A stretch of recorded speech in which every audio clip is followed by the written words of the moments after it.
안녕하세요. 오늘은 기사를 하나 소개시켜 드리려고 오랜만에 신문 기사 읽기 시간을 가져보려고 합니다.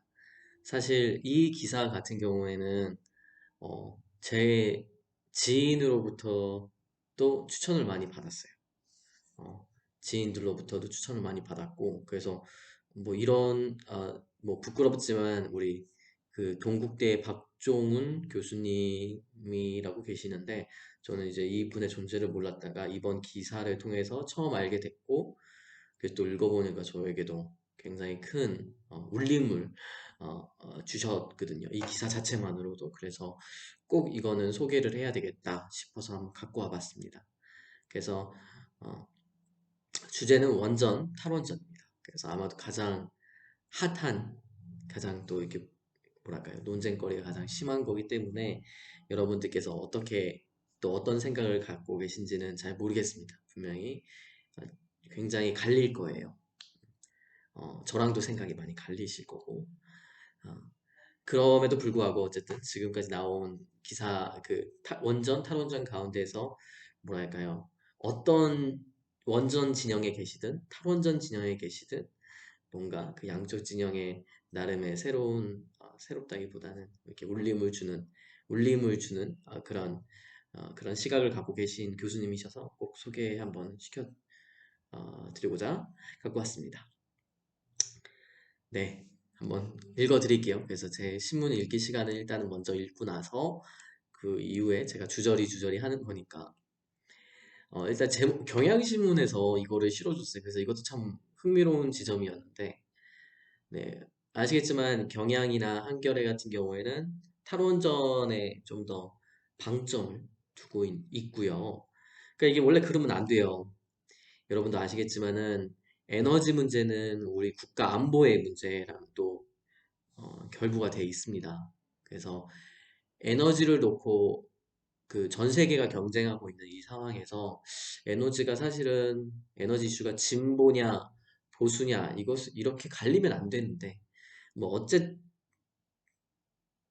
간에 우리나라에서는 지금 현재 친원전은 보수 조중동 쪽 대표되는 보수들이 친원전을 옹호하고 있고, 그다음에 탈원전은 경향이랑 한겨레가 옹호를 하고 있죠. 그렇게 보이죠. 어쨌든 간 그래가지고 진보냐 보수냐에 따라서 그 성향이 들어있잖아요. 개인적으로 저는 늘 보수라고 말씀을 드립니다만은 환경 이슈 문제만큼은 현재 경제랑도 결부가 돼 있기 때문에 이거는 진보의 문제가 아니고 말 그대로 우리나라가 얼마나 세계 그 OECD 국가 가운데에서 어, 한 주요한 그 축을 담당하고 있는 선진국으로서 이 문제를 바라봐야 된다. 진보수의 문제가 아니다라고 하는 스탠스를 갖고 있습니다. 각설하고 서론이 벌써 3분이 지났네요. 죄송합니다. 각설하고 읽어드릴게요. 제목은 탈원전 경향신문 2021년 3월 17일, 그러니까 불과 10일 전에 이제 나온 기사고요. 인터뷰 기사입니다. 제목은 탈원전은 옳지만 탈원전이 옳은 방향이지만 재생에너지 효율을 과장해서는 안 된다. 그렇기 때문에 찬반 싸움보다는 현실을 직시해서 그 기반으로 우리가 탈원전이든 원전이든 이 에너지 이슈를 논해야 된다라고 하는 그 타이틀을 갖고 있습니다. 굉장히 흥미롭죠. 그리고 이 교수님, 우리 박종훈 교수님의 그 프로파일도 굉장히 흥미로운데요. 이 프로파일이 뭐라고 소개되어 있냐면 일단 카이스트에서 박사학위까지 카이스트가 최종 학위이신데 박사학위를 받으셨고요. 1996년도에 한국전력연구원에서 선임연구원으로 일하셨고 2009년 한국수력원자력발전기술원에서 퇴직하셨습니다. 그리고 동국대에 오신 거예요. 완전히 뭐랄까요, 공대 베이스, 그러니까 완전 과학 베이스에 이공계 베이스에 전문성도 그 우리나라에서 그 에너지를 대표하는 공공기관에서만 쭉 계셨던 분이에요. 이분이 뭐라 그러기 때문에 이분의 말씀이 뭐랄까요, 물론 이분 우리 교수님 박종훈 교수님 말고도 여러분들이 많이 계시죠. 근데 그 중에서는 친원전, 그러니까 원전 해야 된다라고 주장하시는 분도 계시고, 또 탈원전 해야 된다고 이렇게 말씀하시는 부분도 있는데 뭐 그런 분들 그런 쟁쟁한 경력과 또 커리어를 갖고 계신 분들 가운데서 우리 박종훈 교수님이 말씀하시는 있는 게 어쨌든 뭔가 그냥 뭐 이런 그런 뭐 떠돌아다니는 뭐 루머 그런 게 아니고 정말로 본인께서 쭉 그 세계에 몸담고 있으셨던 분으로서 본인이 생각하는 그런 거를 말씀하셨기 때문에 되게 굉장히 신뢰를 해도 무방하다. 아니지 이렇게 얘기하면 안 되지. 왜냐하면 원전을 찬성하시는 분들도 그 세계에 정말 계속 계셨던 분들이니까 이렇게만 얘기하면 안 되겠고 뭐랄까 여하튼 그 프로필 자체는 굉장히 훌륭하다. 굉장히 전문성 있다. 이렇게 보시면 되겠어요. 이렇게까지만 보는 게 객관적이겠죠. 네. 그래서 우리 박종훈 교수님은 문재인 정부의 탈원전 정책을 기본적으로 지지하면서도 정치적 접근에 대해서는 비판적 입장을 보인다. 극단적인 원전 찬반 세력의 그러니까 극단적인 원전 찬반 세력에 이제 이런 문제가 있다라고 진단을 하면서 한국 실정에 맞는 탈원전과 재생에너지 보급을 강조한다라고 이제 인터뷰 서두에 딱 나와 있습니다. 그렇군요. 그럼 한번 읽어보도록 하겠습니다. 지금부터는 제가 중간중간 끊지 않고 그냥 쭉 읽을게요. 그게 편하시죠? 자, 한국 사회에서 원자력 발전은 단지 에너지원의 문제에 그치지 않는다. 상당히 이념화돼 있다. 탈원전을 주장하면 현실을 모르는 극단적 환경주의자로 치부되기 십상이다. 반면 원전을 옹호하면 시대 흐름에 뒤처진 반환경 개발론자로 취급된다. 에너지 문제는 냉정히 우리 자리를 되짚으면서 가능한 대안을 모색해야 할 영역이다. 한반도는 태양열이나 풍력 등 재생에너지원이 부족하다. 열사의 땅 중동이나 북미 네바다처럼 태양이 장렬하는 사막도 없고 바람이 꾸준히 불어오는 유럽이나 미국 캔자스 대평원도 없다. 그렇다고 당장의 편리함을 이유로 원전을 마냥 유지할 수도 없다. 그렇다면 친환경과 안정적 전력 수급은 동시에 어느 정도까지 가능할까? 원자력 공학자로 원전의 비판적인 동시에 문재인 정부의 탈원전 추진 방식에도 문제가 있다고 보는 원전 전문가 박종훈 동국대 에너지 전기공학과 교수를 지난 4일 만났다. 서두였네요. 그는 나는 원전은 아직 필요하되 줄여나가야 한다는 쪽이지 반원전론자는 아니다. 라고 선을 그었다. 박 교수는 원자력은 하나님의 선물이라고 말하는 학계가 종교 집단 같다. 라고 했다. 그러니까 이 박 교수님은 원자력이 하나님의 선물이야. 그러니까 우리가 계속 유지해야 해. 라고 말하는 학계는 이거 좀 종교 집단 같은데 너무 좀 지나친데 라고 이제 말씀하시는 거예요. 그러나 여기가 포인트죠. 동시에 현 정부의 탈원전 방식에도 비판적이다. 박 교수는 지금 탈원전 정책에는 무리가 있다. 재생에너지를 늘려서 감당할 수준인지 보며 가야지 원전부터 없애려 하니 진영 간 세력 싸움이 돼버렸다고 지적했다. 최근 빌 게이츠 마이크로소프트 창업자가 지구온난화를 풀 방책이라며 내놓은 소형 원전 주장에는 규모의 경제에 역행하는 것으로 안전성과 실현 가능성에도 부합하지 않는 초딩 수준의 생각이라고 비판했다. 소형 원전 여러 개를 나눠 짓는 게 더 안전하다는 보장이 없어서다. 박 교수는 일단 현행 원전은 최신 안전 기준에 맞춰 최대한 이용하면 된다. 원전이 재생에너지보다 비싸지면 밀려나게 돼 있다고 했다. 영국과 같은 케이스죠. 이게 틈틈이 이렇게 얘기를 하면 안 되는데 쭉 읽을게요.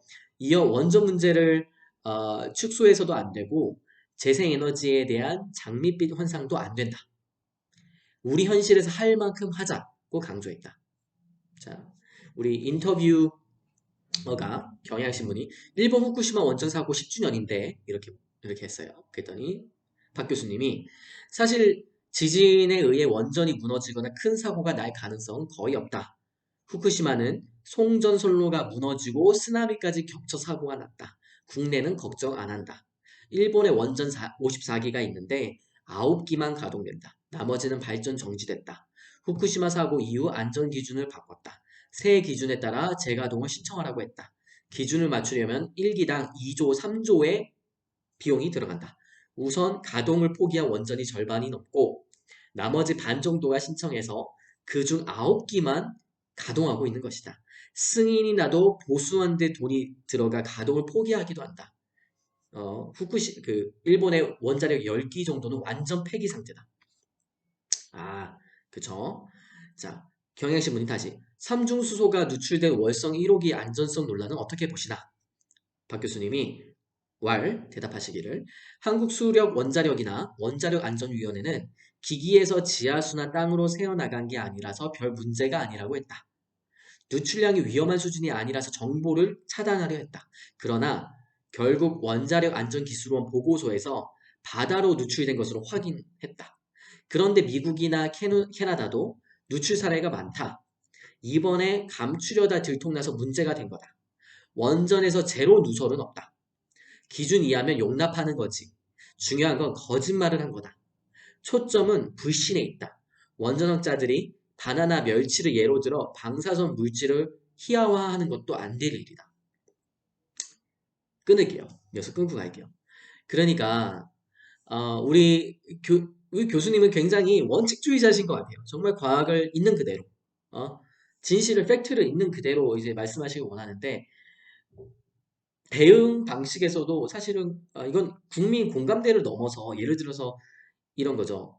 100% 누출 없습니다라고 얘기를 했을 경우에는 그 누가 근데 만약 0.0001% 누출이 있어. 그러면 잘못된 거죠. 맞죠? 근데 이제 그런 식의 방식은 안 된다는 거예요. 왜냐하면은 그렇게 됐을 경우에 설령 방사성뿐만이 아니고 방사능뿐만이 아니고 굉장히 많은 유해 물질들이 있습니다. 우리가 살아가는 이 환경에는. 그런데 이제 그게 이제 어느 정도 이 정도 선에서는 괜찮다라고 하는 다 기준이 있잖아요. 우리 인체가 해독할 수 있는 능력이나 뭐 이렇게 축적이 되더라도 그래도 어느 정도 버틸 수 있는 그런 것들을 뭐 의학적으로 우리가 규명을 해서 보건의학적으로 규명을 해서 이렇게 이렇게 그 국제기구나 이런 데서 이제 공시를 하지 않습니까? 그래서 뭐 이 정도면 괜찮다.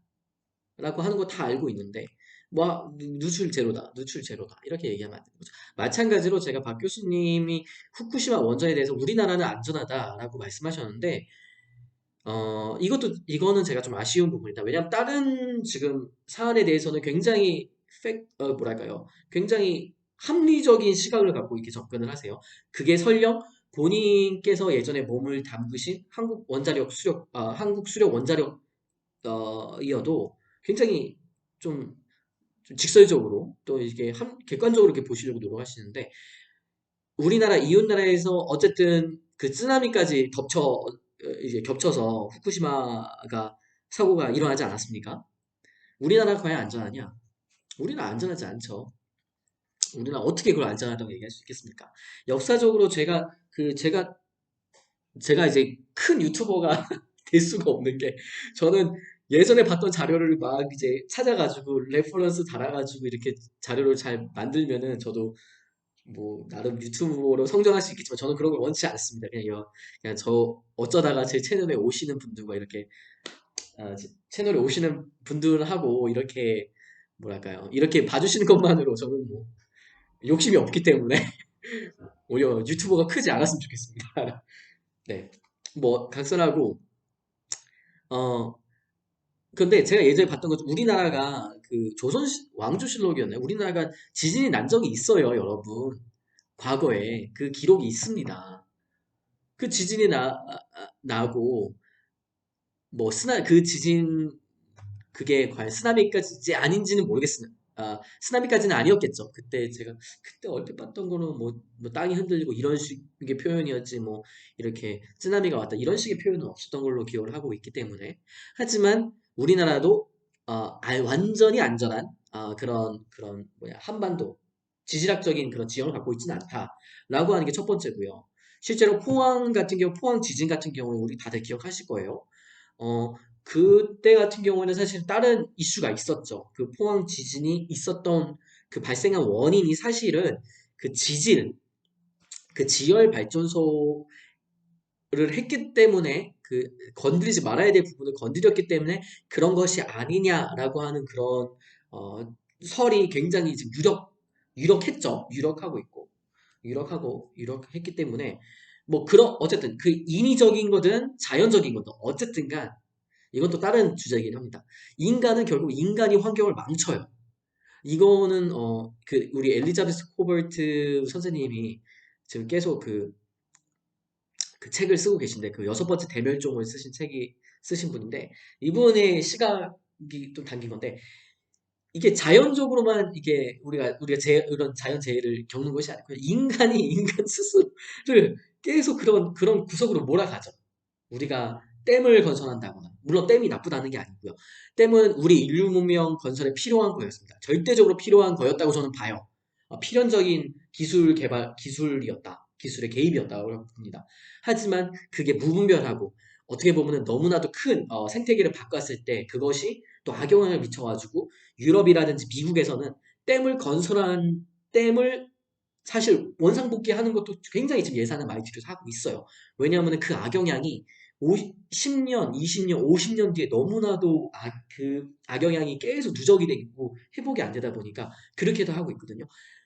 자꾸 말이 딴 데로 새는데 그러니까 환경 이슈가 이래요. 뭐 하나 얘기를 하려고 하면은 딴 걸 다 끄집어내야 돼요. 그래서 어렵고 아마도 관심을 덜 갖게 되시는 거겠죠.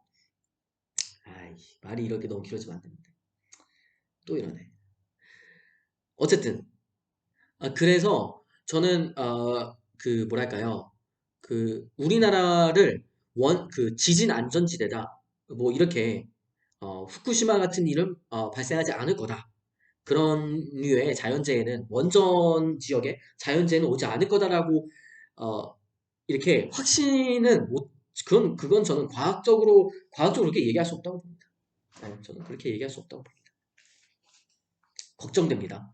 그리고 실제로 제가 정말 더 걱정하는 것 중에 하나가 중국의 원전도 해안지대에 이렇게 밀집되어 있죠. 해안에. 그래서 우리 서해 자, 거기에 만약에 근데 문제는 정말 큰 문제는 그 포항에 우리가 지열 발전소를 뚫은 것처럼 중국도 별의별 기술을 많이 파일럿으로 돌리고 있고요. 뭐 굉장히 다채로운 그 기술 그런 거를 하고 있는데요. 그 인위적인 거든 자연적인 거든 만약에 중국에 한번 어떤 임팩트가 왔을 경우에 뭐 그런 일이 없어야 됩니다. 없어야 됩니다만 그렇게 했을 경우에는 끔찍합니다. 걱정하는 게 바로 그거죠. 이게 그럴 일이 없겠지만 정말 우리가 교통사고보다 훨씬 적은 확률이지만은 이게 만약 한번 터지게 되면은 정말 소위 우리가 다 좆된다. 예, 예. 그런 거여서 그래서 이게 어렵습니다. 각설하고 제가 근데 뭐 제가 여러분과 나누고 싶은 포인트는 그겁니다. 절대적인 건 없다. 절대적인 건 제가 크리스찬으로서 우리 예수 그리스도 예수 그리스도밖에 없습니다. 라고 저는 이제 뭐 엉뚱하게 신문 기사는 아니지만 그렇게 얘기를 하고 제가 믿는 절대적인 거는 과학에서는 없습니다. 예, 늘 바뀔 수가 있다. 뭐 어쨌든 그래서 뭐 그렇게 짚고 넘어가고요. 그렇죠. 그러니까 제가 우리 박종훈 교수님은 엄청나게 전문가시고 저는 그냥 뭐 글이나 책 나오면은 그 책이나 조금 읽고 깨작깨작하는 그런 사람이기 때문에 제 의견보다는 우리 당연히 박종훈 교수님의 의견에 또 그 생각에 많은 분들이 지지하실 거고요. 저는 뭐 무시하셔도 됩니다. 근데 이제 이거는 저를 알거나 또 이렇게 우연히 지나가시다가 이제 보시는 사람들 간의 저희끼리 얘기니까요. 그냥 얘는 또 이렇게 생각을 하는구나. 그런 생각의 다양성 측면에서 받아주시면 좋겠습니다. 네, 계속 넘어갈게요. 그래서 이렇게 또 경향신문이 정리를 한번 해줬네요. 무의미한 탈원전, 친원전, 이분법 이런 거는 별로다. 어, 원전을 줄여야 하는 건 맞지만 현 정부의 탈원전 정책은 무리가 있다. 현재 이제 운행하고 있는 원전은 최신 안전 기준에 맞춰져 있고 이것을 최대한 이용하면 된다. 라고 하는 게 지금까지 교수님의 메시지였습니다. 경향신문이 다시 얘기합니다. 문재인 정부의 탈원전 정책을 어떻게 보나? 교수님께서 대답하시기를 재생에너지로 원전을 대체할 수 있다고 봤는데 이는 불가능하다. 사실 어디도 원전을 대체한 나라가 아직 없다. 미국, 프랑스, 중국, 러시아 등은 원전은 그대로 하면서 재생에너지를 늘리는 전략을 쓴다. 독일만 원전을 폐기하기로 한 거다. 2022년까지 완전 폐기하는 것은 무리니까 결국 석탄 발전이 오래 살아남는 기현상이 벌어진다. 얘기하고 싶은 게 있습니다. 넘어가겠습니다. 재생에너지와 원전이 함께 가야 된다는 뜻인가? 경영심리 얘기하죠. 미국, 프랑스, 중국은 원전이 많은 나라여서 재생에너지 사업을 추진하기도 쉽다. 재생에너지의 변동성을 원전이 보완해주기 때문이다.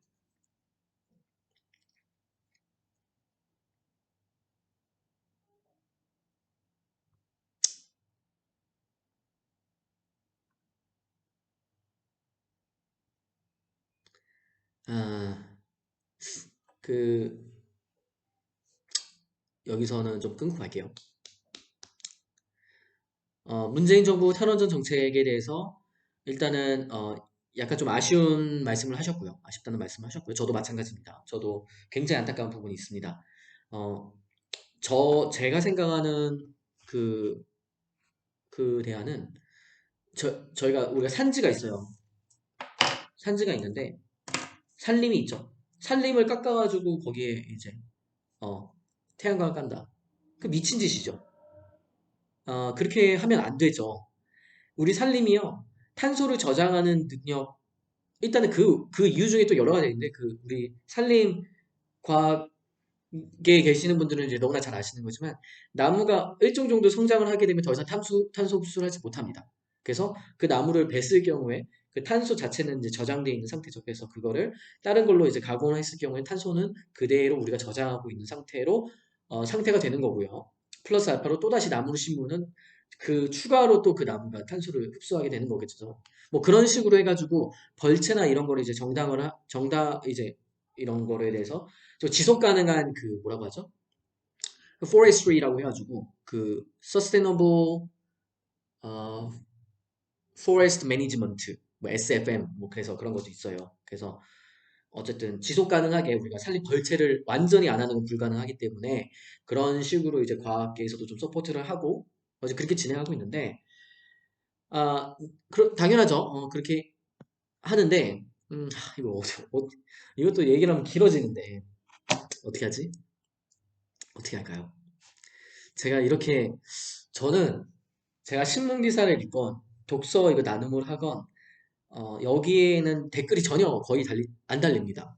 저는 한국어로 얘기를 하고 있는데 한국 분들이 분명히 봐주시는 분들이 계시는 걸로 알고 있거든요. 정말 극소수 손에 꼽으시는. 근데 아무도 댓글을 안 달으셔가지고 이거를 이렇게 제가 중간에 썰을 많이 풀 때 그냥 이제는 끊자 이렇게 하시나? 어디까지 설명을 해야 될지 모르겠네. 어떻게 할까요?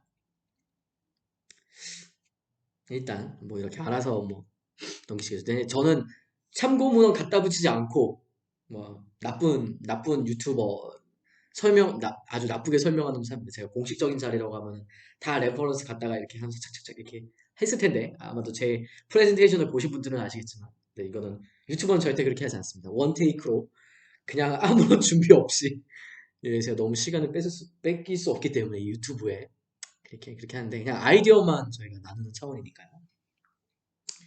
아 이게 어 뭐 얘기하려다가 이 살림 얘기가 나왔지? 기억이 안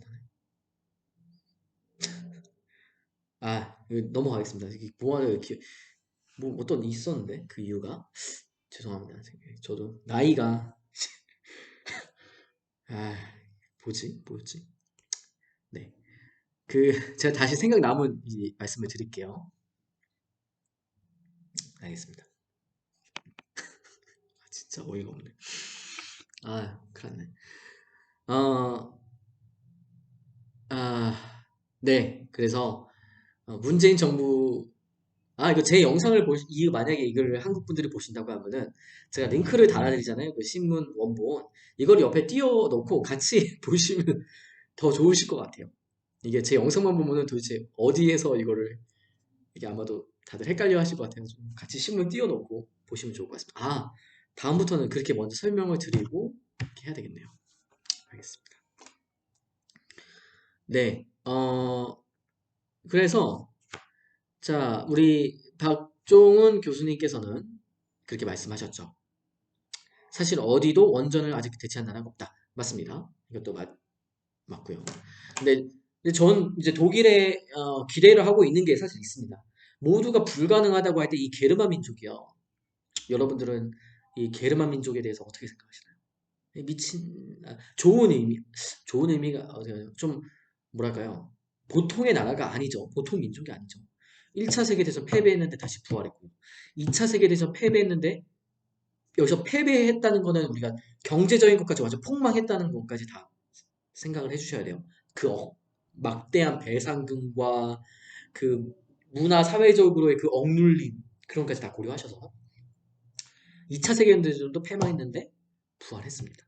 지금은 EU 연합에서 유럽 연합에서 부동의 탑 1입니다. 엄청나죠, 독일이. 근데 이 독일이 탈원전을 했어요. 하겠대요. 그리고 하나씩, 둘씩, 셋씩 페이즈 아웃을 시키고 있습니다. 아무도 감히 못하는 거를 이 거대한 땅덩어리를 지닌 제조업 기반의 나라가 하고 있어요. 그 뜻은 뭐냐면요. 그래서 저는 지금 2030년까지 싸움이라고 보거든요. 이 탄소 중립, 이 기점을 마련하는데 2030년까지 얼마나 우리가 지금 기존의 관성을 깨놓고 2030년까지 얼마나 그 다음 세대를 위한 그 발판을 30년까지 만들어 놓느냐. 이 싸움인 걸로 저는 보이는데 독일은 결국 원전이 주는 그 다음의 악 영향. 고, 중, 전이 폐기물. 아시죠? 방사능. 오랫동안 담아놓는 그 녀석들. 이거 어떻게 폐기물 처리를 하죠? 후대가 계속 그 세금 내야 되는데. 아마도 그런저런 이런저런 모든 계산을 다 때려박았을 겁니다. 그리고 나서 독일이 결심을 한 게, 그 똑똑한 게르만 민족이 결심을 한 게 탈원전을 하겠다라고 하는 거고요. 그것도 우리 물리학자 출신인 메르켈 총리가 계셨을 때 그렇게 결정을 했죠. 후쿠시마 사태를 보고. 그래서 우리는, 제가 보는 세계의 이제 에너지 이슈의 시장은 이렇게 나눠집니다. 독일, 독일 모델이냐, 아니면은 미국 모델이냐. 저는 이렇게 봅니다. 빌 게이츠가 팍팍 밀고 있는 미국 모델이냐, 아니면 독일 모델이냐. 아마도 여러분들 스탠스에 따라서 독일 모델을 선호하시는 분들도 계실 거고, 미국 모델을 선호하시는 분들도 계실 겁니다. 저는 개인적으로 아까도 말씀하셨지만 원전의 그런 불확실성, 우리가 아무리 기술적으로 완벽하게 구비를 해도 어, 해도 그 우리가 예상치 못한 위험으로 인해서 사고가 한번 났을 경우에 그냥 말 그대로 폭망, 그렇지, 우리나라처럼 또 작은 땅덩어리의 나라 같은 경우는 정말 폭망할 수 있는 그런 사안이기 때문에요.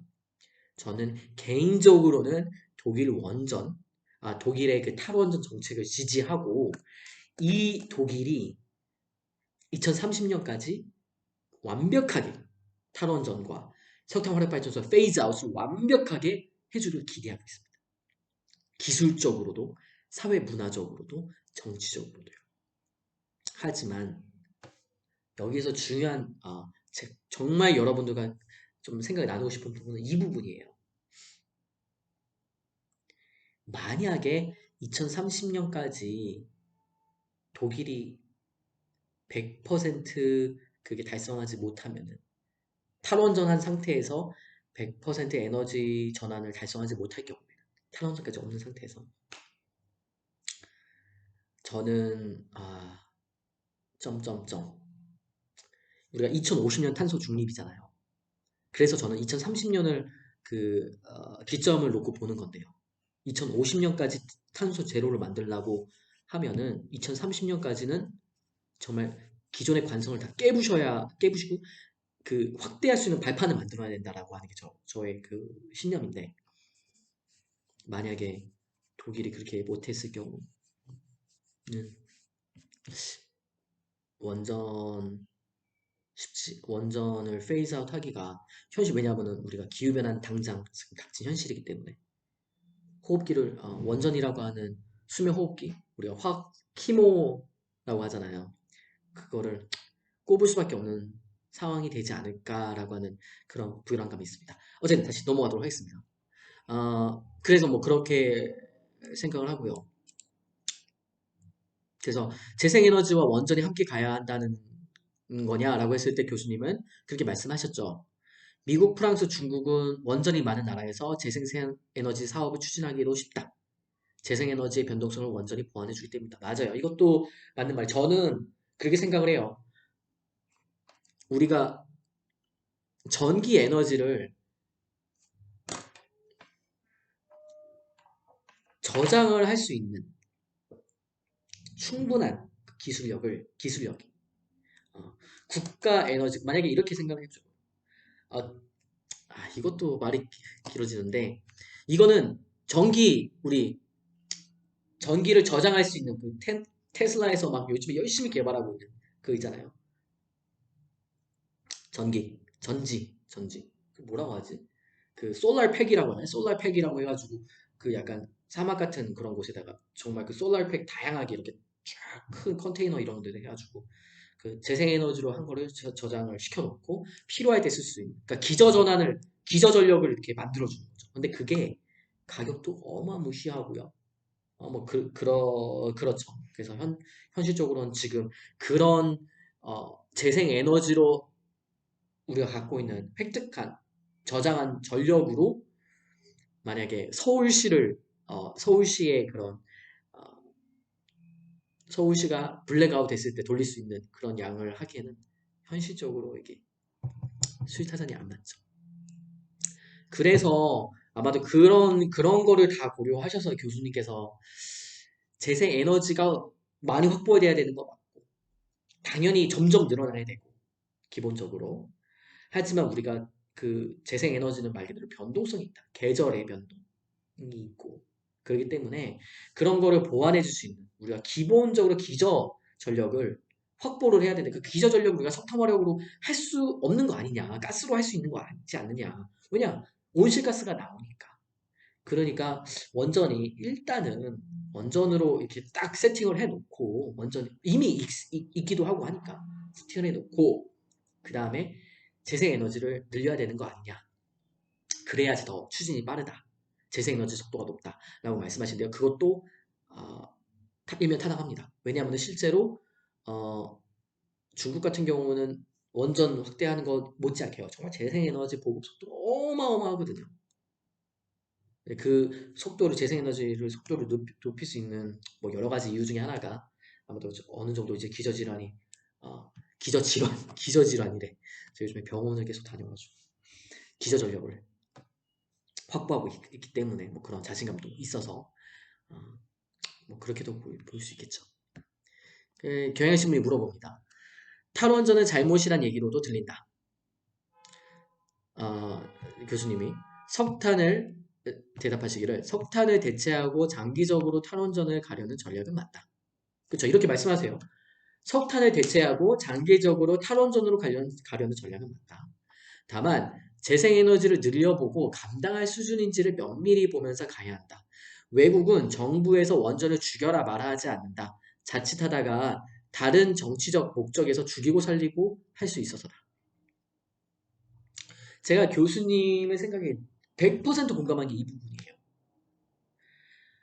석탄을 대체하고 장기적으로 탈원전 가려는 전략이 맞아요, 여러분. 이거에 대해서 왜냐하면 제가 서두에 말씀드렸지만요, 원전은요 불확실성 있잖아요. 우리가 불확실성을 가진 기술과 그러니까 이 불확실성이 큰 재앙으로 다가올 수 있는 불확실성이고요. 그렇지 않은 기술력이 있어요. 재생에너지가 만약에 우리가 테슬라가 개발하고 있는 그 연료, 그 솔라 패널이 아니고 그 솔라 팩 같은 것들. 연료 전지라고 하나요? 뭐라 하더라? 갑자기 또 이렇게 하니까 기억이 안 나네. 솔라 팩. 맞죠? 맞나? 솔라 팩. 솔라 패키지 이렇게 나오는 것 같은데. Six worldwide. 솔라 팩.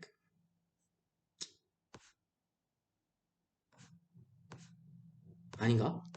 솔라 팩이라고 치니까 그걸로 나오네. 회사 이름이 나오네. 회사 이름이 나오네요. 뭐, 뭐 어떤 내용인지 아시니까. 그 연료를 그 뭐 전기를 저장할 수 있는 배터리. 그래, 배터리구나. 배터리. 그쵸? 배터리라고 하면 되나? 솔라 배터리. 솔라 배터리 팩 이렇게 하는구나. 네. 파워월. 파워월. 홈 배터리. 파워월. 솔라 배터리 시스템. 그래, 솔라 배터리 시스템이니까 솔라 배터리 하면 되겠네요. 그쵸? 네. 메가팩 뭐 이렇게 얘기하는 것 같은데. 기억이 안 나네. 지치네.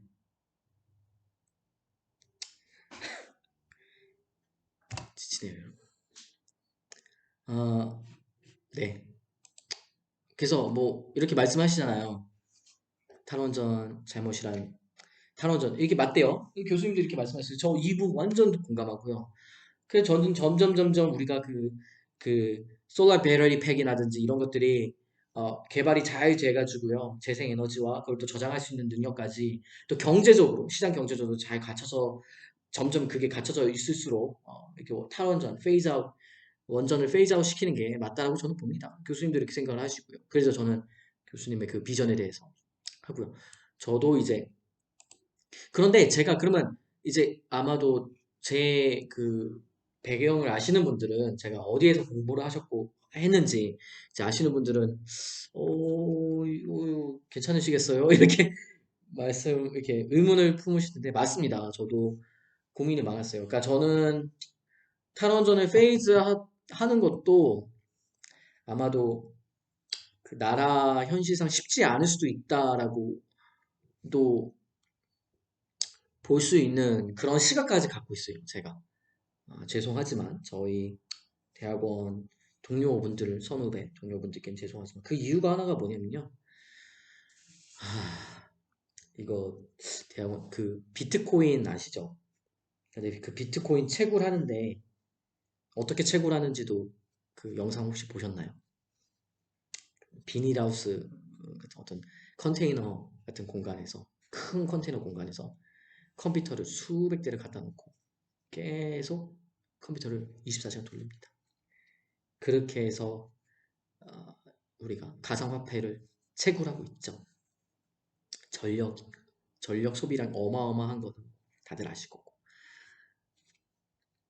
그리고 이것뿐만이 아니죠. 저는 예전에 그 알파고 그거 했을 때 저는 좀 딴 데 꽂혔었는데 알파고가 이세돌 우리 바둑 기사님을 이겼을 때 어, 알파고가 먹는 전력 소비량 이거에 꽂혔는데 그래서 한번 그때 어떤 책에서 이제 보니까 그 같은 크기의 컴퓨터 있잖아요.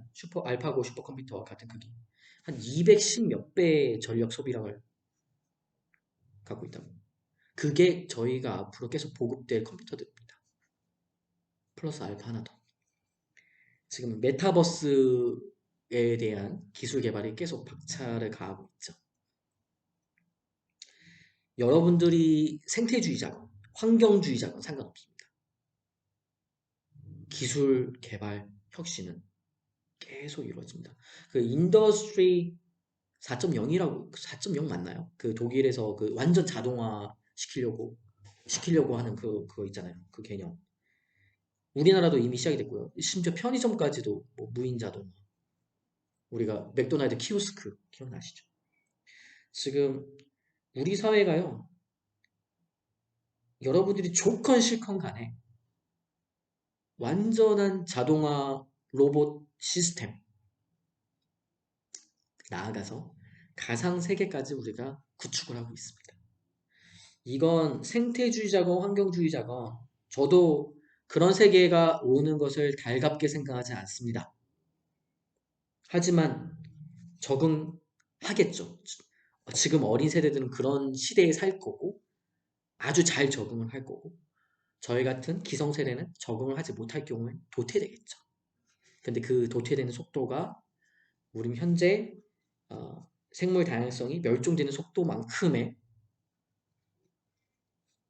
속도로 도태되겠죠. 무섭습니다. 저도. 다가올 세계, 시대가. 근데 우리의 그런 것과는 상관없이요. 세계는 그렇게 기술 개발이 되고 있고 여러분도 계속 보고 계실 거예요. 많은 분들께서 주식 투자나 가상화폐 이런 디지털 세계에서 온라인 세계에서 이루어지는 것에 더 많은 관심을 갖고 있고 에너지를 쏟고 계시는데 이거에 다 디서 나오는 거죠? 여기에 대한 그런 에너지들이.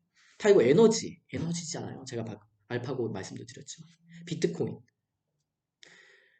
우리 시대가 계속 거듭될수록요. 재생에너지만으로 감당하기 쉽지 않은 에너지 수요가 어마어마하게 늘어날 겁니다. 그런데 지금 우리는 그 과도기 과정에 있고요. 그래서 우리가 풍력에서도 에너지 효율을 최대한 높이기 위해서 이제는 그 블레이드가 달려있지 않은 녀석도 뭐 여러 가지 의미에서 개발이 됐고 태양광도 지금 계속 그 소재를 연구해가지고 아시죠? 태양광 그 효율도 최대한 지금 맥시멈 하기 위해서 특히 우리나라 유니스트인가요? 거기서 거의 뭐 지금 선봉장교고 이렇게 그 기술 개발하고 계시는 걸로 제가 알고 있는데 노력을 하고 있습니다만은 그 에너지 하는 것 이상으로 그 효율을 개선하려고 하는 그 기술 개발 이상으로 더 많은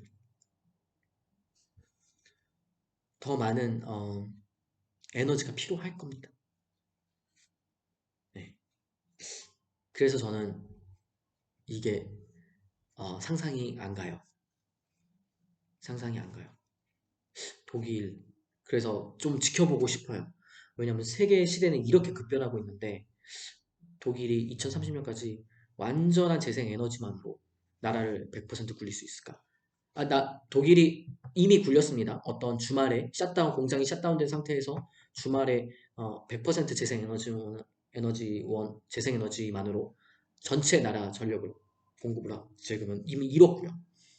근데 이제 평일까지 다 포함을 해서 그래서 저는 한편으로 이제 그래서 원전 기술 개발하는 거 못지않게 원전이 뭐 소형화 빌 게이츠가 얘기하는 그런 거 못지않게 그 재생 에너지 기술도 계속 개발되고 있거든요. 저는 거기에 좀 많이 좀 응원을 하고 있는 편인데 정말 좀 어쨌든 저희가 지금 속도의 싸움이기 때문에 정말 속도의 싸움이기 때문에 2050년 탄소 중립을 놓고 속도의 싸움을 벌이고 있기 때문에 어, 그 안에서 탈원전의 이제 이 향방이 저는 결정된다고 봅니다. 근데 어쨌든 지금 에너지 에너지 수요량은요 아, 원전 없이는 감히 할 수 없는 그런 시대가 계속 자꾸 너무 그런 시대가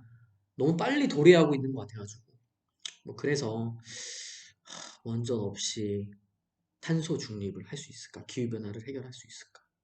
일단은 호흡기를 꼽는 게 먼저 아닐까? 그런 생각까지 미치는 것 같습니다만 어쨌든 저는 그럼에도 불구하고 독일 화이팅! 독일 먼저 응원하고 있습니다. 이거는 뭐 쭉 정리를 해서 한번 깔끔하게 얘기를 하는 게 더 좋긴 하겠다. 그쵸? 제가 너무 뭐 이런저런 근데 확실히 환경 얘기를 하면요. 아까 산림 얘기도 뭐좀 나왔는데 다 얘기해야 됩니다. 다 연결돼 있어가지고 죄송합니다. 뭐 이렇게 네. 그 다음에 계속 읽어드릴게요. 그러면 이제 경향심리 물어보죠. 재생에너지는 효율성을 놓고 논란이 있다. 교수님께서 신안의 전라남도 신안에 48조 원을 들여 풍력발전 단지를 만든다고 하던데 이는 넌센스다. 8.2기가와트 발전량이라면 이용률을 고려하지 않을 때 원전 6기 정도에 해당된다. 하지만 원전은 이용률이 8, 90% 나오는데 비해 재생에너지의 경우는 실제로 30% 정도에 불과하다. 신한풍력발전은 원전 1.8기 정도 규모다. 재생에너지를 너무 과장해서는 안 된다. 또 재생에너지는 설비 교체 수명이 원전의 3분의 1 수준이다. 수명과 이용률을 다 따지면 원전의 9분의 1이라는 얘기다. 재생에너지는 늘려야 하는 상황이 된 것이지 싼 게 아니다. 뭐 재생에너지가 무조건 싸다.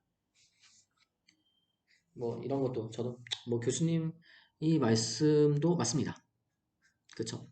실제로 계산은 근데 이거는 규모의 경제예요, 여러분. 규모의 경제.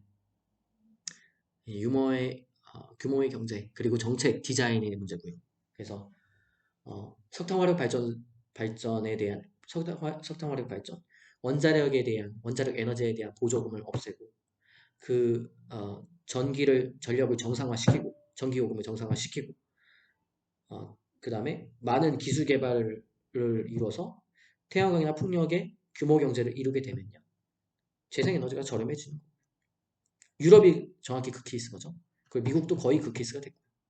그래서 이거는 교수님께서 이렇게 말씀하시긴 했지만 저는 반반 50, 50-50라고 일단은 넘어가도록 하겠습니다. 그래서 어떤 값으로 이제 이 해석을 하느냐에 따라서 달라지는 거기 때문에 그러나 모든 분들이 공감하는 것, 교수님도 동의하시는 부분은 이거죠. 재생에너지는 어쨌든간 확대돼야 된다. 라고 하는 거 첫 번째. 이거는 모두가 다 동의를 하시는 거죠.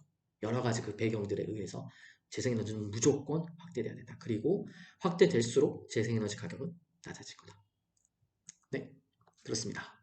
그러면 해야 되는 게 맞죠. 이미 세계가 그렇게 가고 있는데요. 뭐 어떻게 할 거예요? 자, 그럼 원전은 정말 저렴한 게 맞나? 경향신문이 질문을 했고요.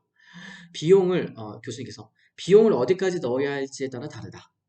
지금도 폐로 비용 등을 반영하긴 하지만 적다. 사고 비용까지 치면 1조 2천억 원 정도씩 매년 적립해야 하는데 실제로 적립하고 있나?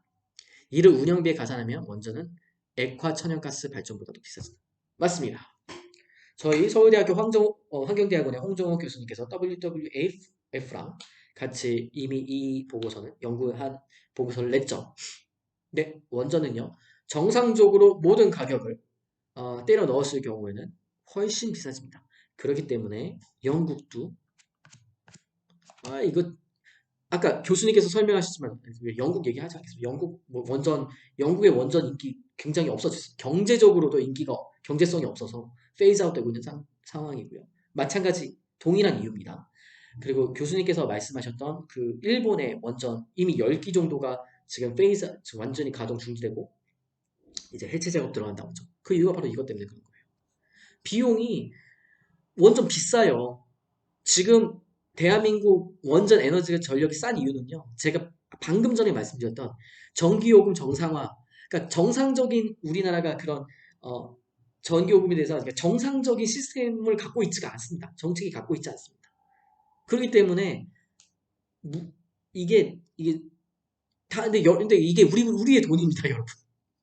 우리의 돈이 우리의 세금으로 인해서 저렴한 건데 원전이 저렴한 겁니다. 원자력 에너지가. 그러니까 이게 정상화가 됐을 경우에 쉽지가 않죠. 네, 여하튼 교수님 감사합니다. 이렇게 잘 말씀해 주셔가지고 자 플러스 경영신문 질문 노원전의 수명 연장을 놓고 갈등이 많은데 교수님께서 사실 원전에 정해진 수명이 있는 건 아니다. 쓸 수 있을 만큼 쓴다. 운영 허가는 40년 정도로 받고 그때 가서 보자는 것이다. 현행 원자력법의 수명 연장을 할 수 있는데 이를 원천적으로 차단하면 안 된다. 안전하면 더 쓸 수도 있다. 문제는 안전성 검증을 제대로 하느냐에 달려있다. 기술이 발전한 최신 기준으로 안전성을 맞출 수 있느냐다. 사고 후 일본처럼 더 엄격하게 최신 안전 기준을 만들면 수명 연장을 못할 수도 있다. 교수님께서 잘 말씀해 주셨습니다. 안전에 대한 문제가 대두됐고요. 그거는 안전에 대한 문제를 제기한 건 당연합니다. 왜냐하면은 우리가 미국 스리마일 섬, 당시 구소련의 체르노빌, 그리고 2000년대 들어서 일본 후쿠시마 지금 주기적으로 터졌죠.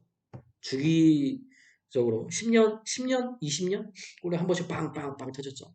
그게 인위적이든 그 뭐야 그 그걸 뭐라 하지? 인간의 사고 인재든 자연적인 요인든 이 인재 자연재해 뭐 어떤 거든지 간에 예 그렇게 터지고 있죠. 그래서 안전에 대한 문제가 제기되는 건 당연하고 그 안전에 대해서 어, 정말 최극도의 그 뭐랄까요 세이프 가드를 설치해야 되는 게 저는 당연하다고 봅니다. 왜냐하면 세계가 다 그렇게 하고 있죠. 당연하죠.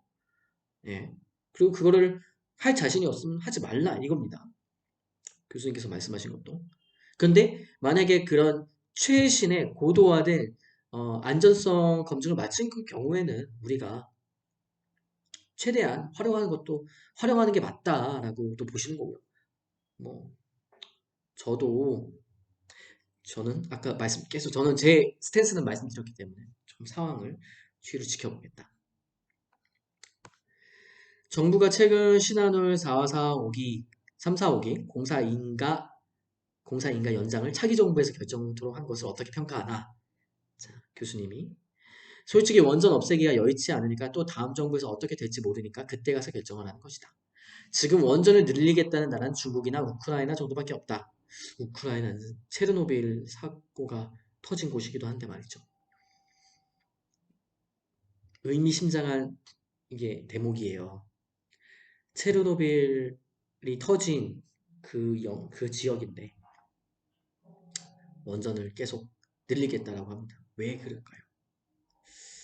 에너지 문제가 러시아 이거는 좀 다른 얘기인데 어, 유럽의 많은 국가들이요. 러시아에 많이 에너지 의존하고 있습니다. LNG, 예, 천연가스. 그리고 아시겠지만 러시아랑 우크라이나 사이가 안 좋죠. 크림반도 그 점령권 그게 가장 그 딱 정점이었는데 활용 정점이었는데 그래서 우크라이나 지금 에너지 문제가 심각하죠.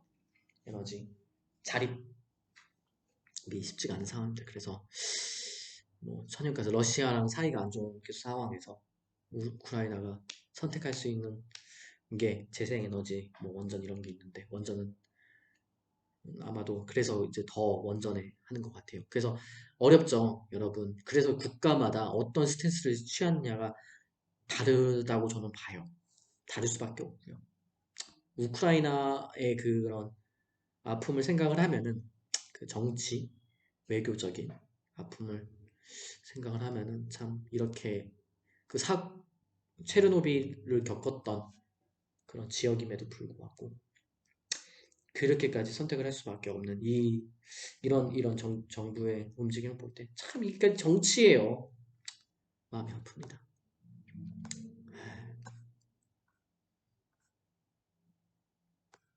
마음이 아프네요.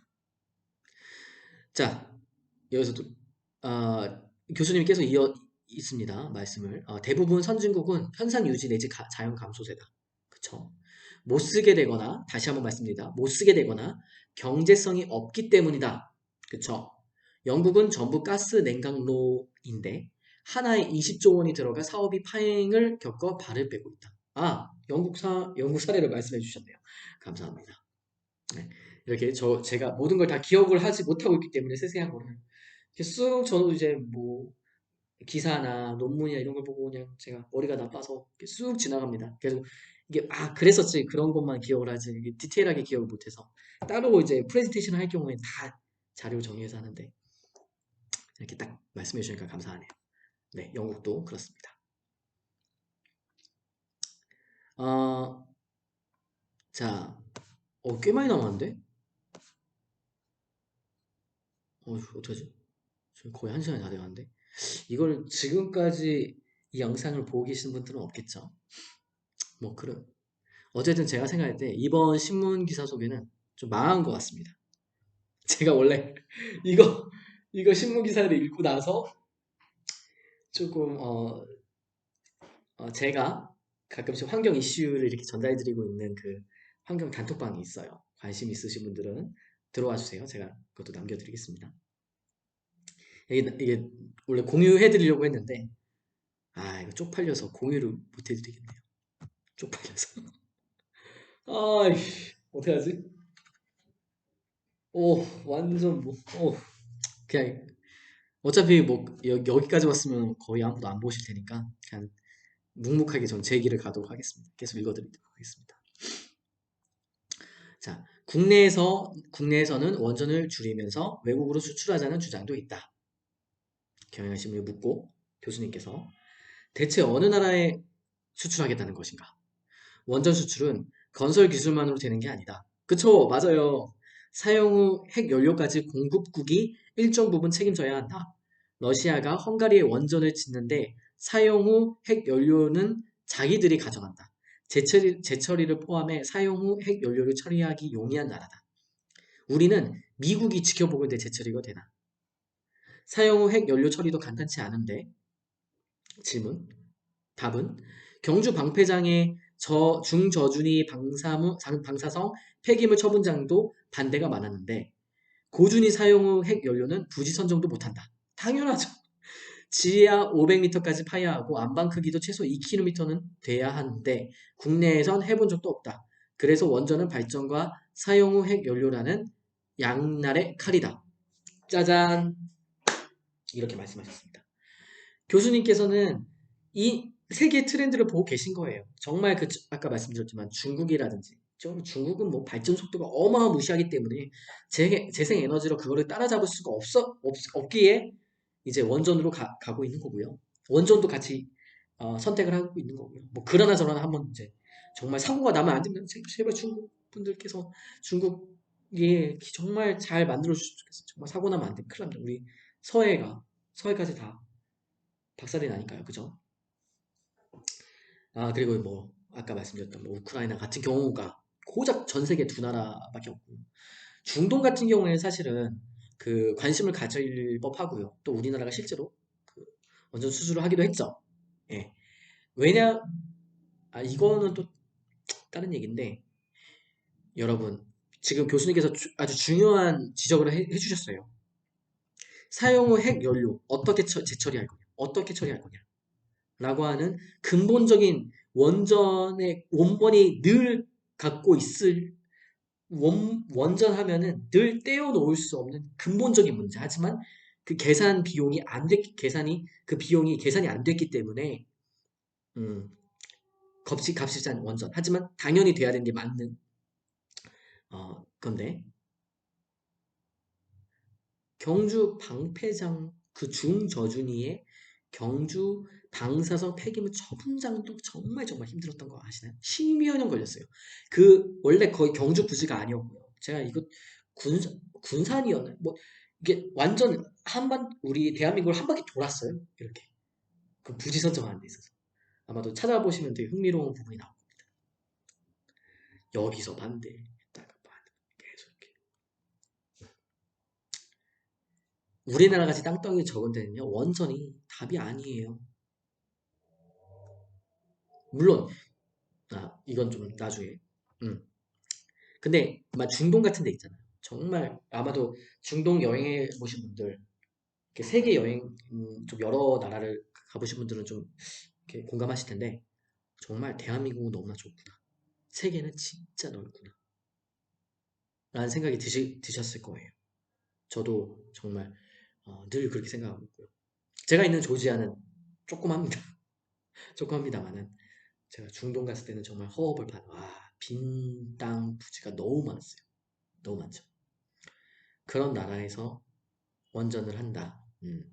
충분히 그런 정치적인 계산을 할 수 있죠. 왜냐면 걔네가 폐기물 처리하는데 사실 폐기물 처리 경주 방패장 같은 거를 저기 어디냐 완전 도심 외곽지에 이렇게 아무도 뭐 신경 안 쓰는 그런 데다가 이제 한다고 치면은 뭐 문제 없죠.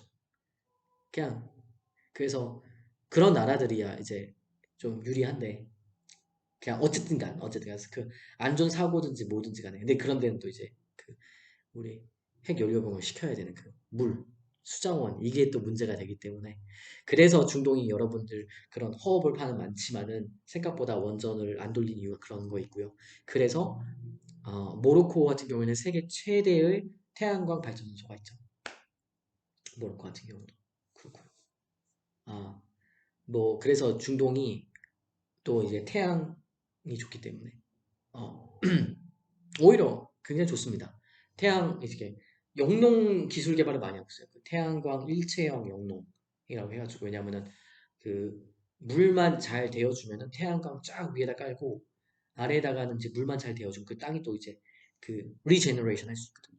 그늘이 지니까 그늘이 이제 그늘막 생기니까 그래서 오히려 또 역으로 또 농업 그 재생에너지 확대를 통해서 농업까지 이렇게 같이 결합돼서 동반, 시너지 효과를 낼 수 있는 그런 또 좋은 거 있습니다. 그래서 원전은 정말 조금 뭐랄까요. 뭐 교수님 말씀하신 대로입니다. 네. 그런데 제가 지금 가장 아까 서두에 말씀 우려하고 있는 게 인류의 기술 개발 속도가 너무너무나도 빨라서 아, 알파고, 비트코인, 메타버스, 전 자동화 시스템.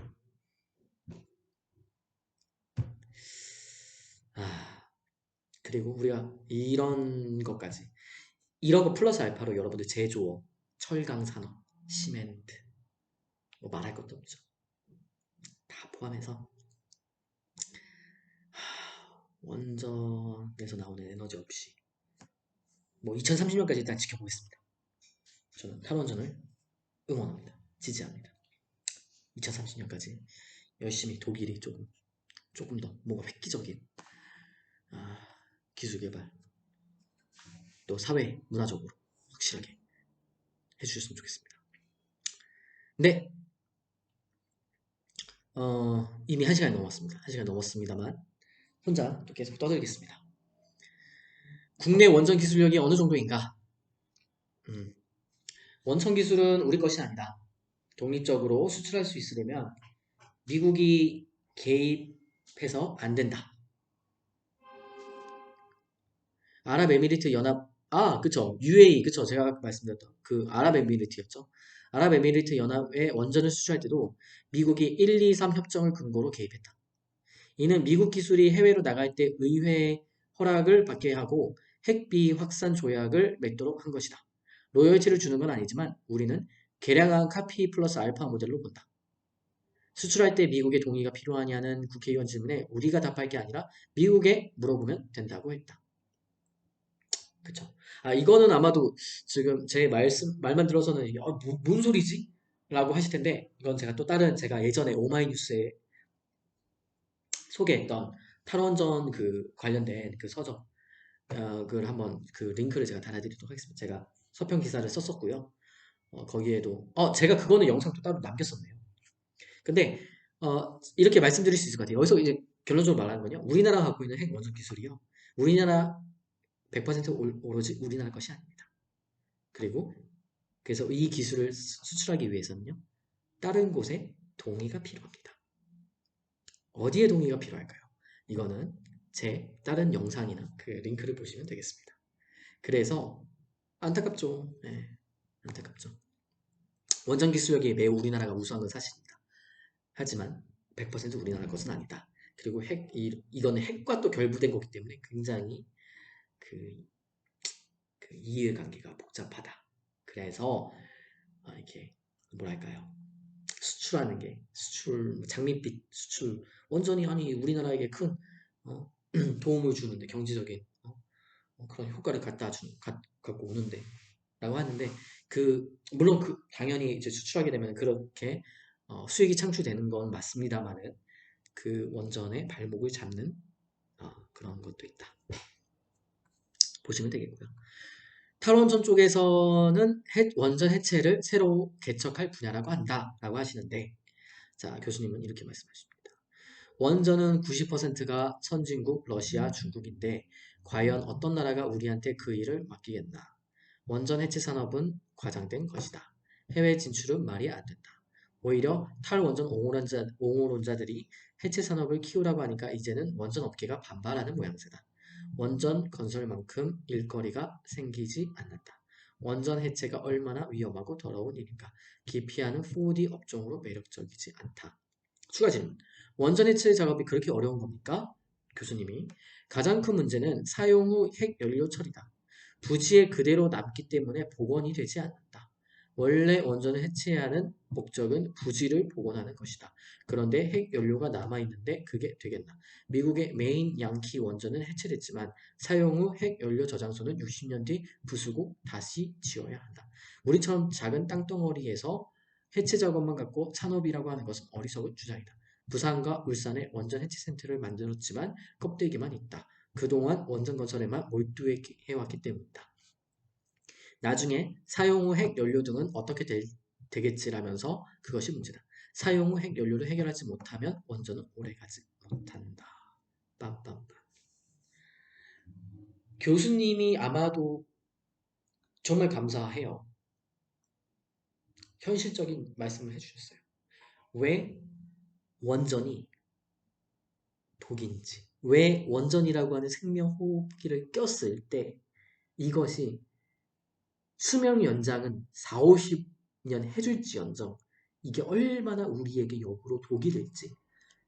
그래서 게르만 민족은 왜 다른 나라가 선빵을 날리지 않는 것을 왜 그 똑똑한 게르만 민족은 왜 탈원전을 선언했고 그렇게 추진하려고 하는지 명확하게 말씀을 해주셨습니다. 바로 이것 때문인 거거든요. 비전은 확실해요. 비전. 탈원전 해야 됩니다. 무조건 해야 됩니다. 근데 그러기 위해서는요. 지금 우리가 과도기에 있잖아요. 과도기에 있잖아요. 탈원전을 없애면요. 우리가 유일하게 할 수 있는 에너지를 얻을 수 있는 수단은 재생에너지밖에 없습니다. 재생에너지, 태양광, 풍력, 효율을 엄청난 기술 개발 지금 열심히 하고 있습니다. 전 세계 모든 과학자들이 열심히 하고 계시고요. 분명 효율이 어마무시하게 올라갈 겁니다. 얼마나 걸리든지 간에 올라갈 겁니다. 분명. 그만큼 원전은 더 불필요해집니다. 하지만 2050년 탄소 중립을 놓고 지금은 시간과의 싸움입니다. 많은 기술론자들이 원전의 기술에 예찬하는 것처럼 저는 많은 기술론자분들께서 재생에너지, 그 재생에너지 저장하는 능력에도 응원을 해주셨으면 좋겠습니다. 인간은 제가 제 논문 서두에 그게 제 석사 논문 서두에 제가 쭉 에너지 전환의 역사를 이렇게 쭉 썼거든요. 지금 다 까먹었습니다. 아 이거 하기 전에 그걸 먼저 보고할 걸. 아, 그래서 그럼 좀 더 재밌는 말씀, 좀 더 흥미로운 말씀을 드릴 수 있었을 텐데 아쉽네요. 인간의 기술력, 인간은 정말 다시 제가 너무나 존경하는 엘리자베스 코버트, 우리 작가님께서도 그 말씀하셨죠. 안 될 것 같은데 인간은 되게 하는 그 힘이 있더라. 생태계를 망친 인간이지만 그 생태계를 복구하려고 또 생태계를 복구하려다 또 망치긴 하는데, 그러니까 되게 재밌어요. 최근에 이제 신작을 내셨거든요. 엘리자베스 코버트 이제 작가님께서 뭐였더라? 엘리자베스 코버트. 제가 이 책도 나중에 다뤄드리도록 하겠습니다. 최근에 내신 건데요. 되게 최근에 내셨는데요. Under a White Sky라고 하는 책을 내셨어요. Under a White Sky. 그래서 지오 엔지니어링에 대해서 또 인간이 그거에 대해서 말씀하시는데 진짜 대박이에요. Under a White Sky. 네. 또 딴 데로 말 새네요. 자, 그런데 어쨌든 제가 이 엘리자베스 코버트 분의 선생님의 그 첫 번 그 책 제가 되게 감명 깊게 읽었던 제 여섯 번째 대멸종이라고 하는 The Sixth Extinction이라고 하는 책에서 그걸 봤는데 인간은 항상 브레이크 스루를 만들어내더라. 결국은 그래서 그런 말씀을 하셨어요. 그래서 공감을 많이 하고 있고요. 그래서 저는 믿습니다.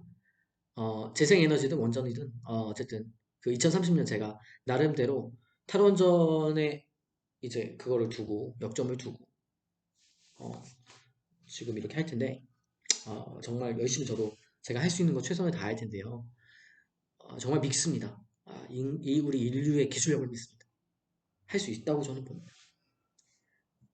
해야죠. 해야죠. 해야죠.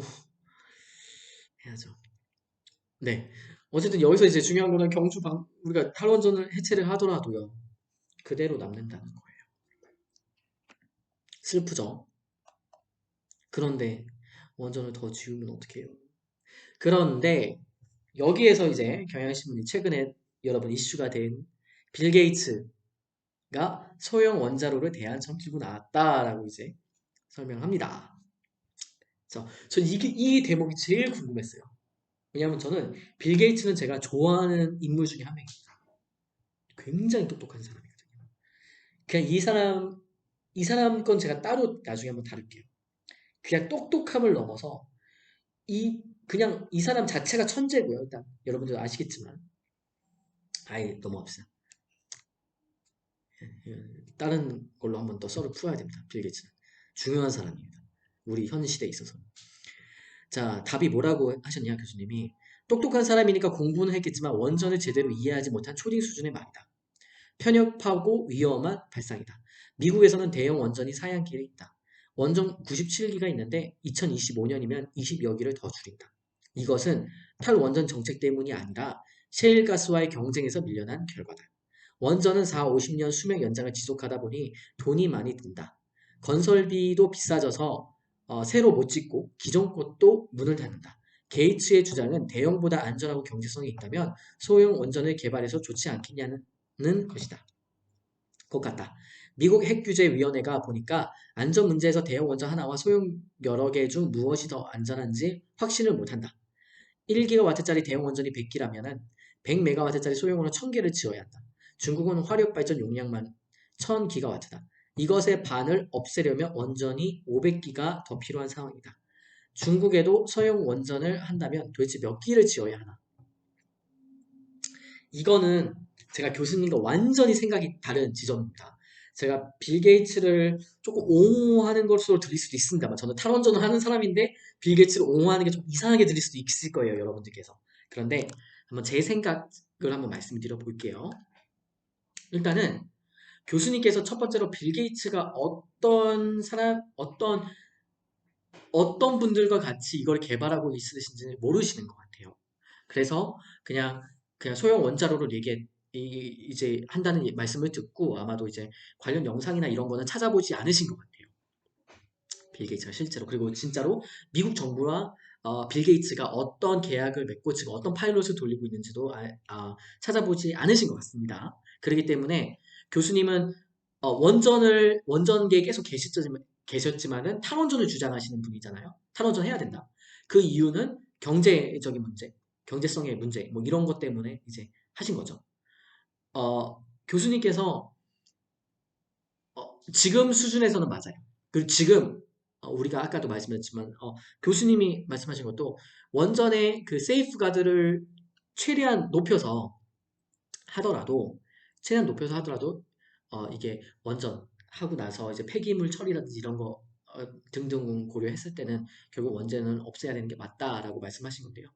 빌 게이츠가요, 여러분 굉장히 흥미로운 사람이에요. 이분이 왜 소형 원자로를 들고 왔는지 전에 제가 여러분에게 좀 설명을 드리고 싶은 거는 빌 게이츠는 일단은 전 세계에서 가장 우리가 지금 우리 시대에 가장 뭐랄까요 지적 능력의 어떻게 보면 스탠다드인 빅데이터 팀을 가장 최신의 빅데이터 팀을 갖고 있고요. 빌 게이츠는요. 그 빌 게이츠의 소형 원자로를 같이 엔지니어링 하고 있는 분들은요.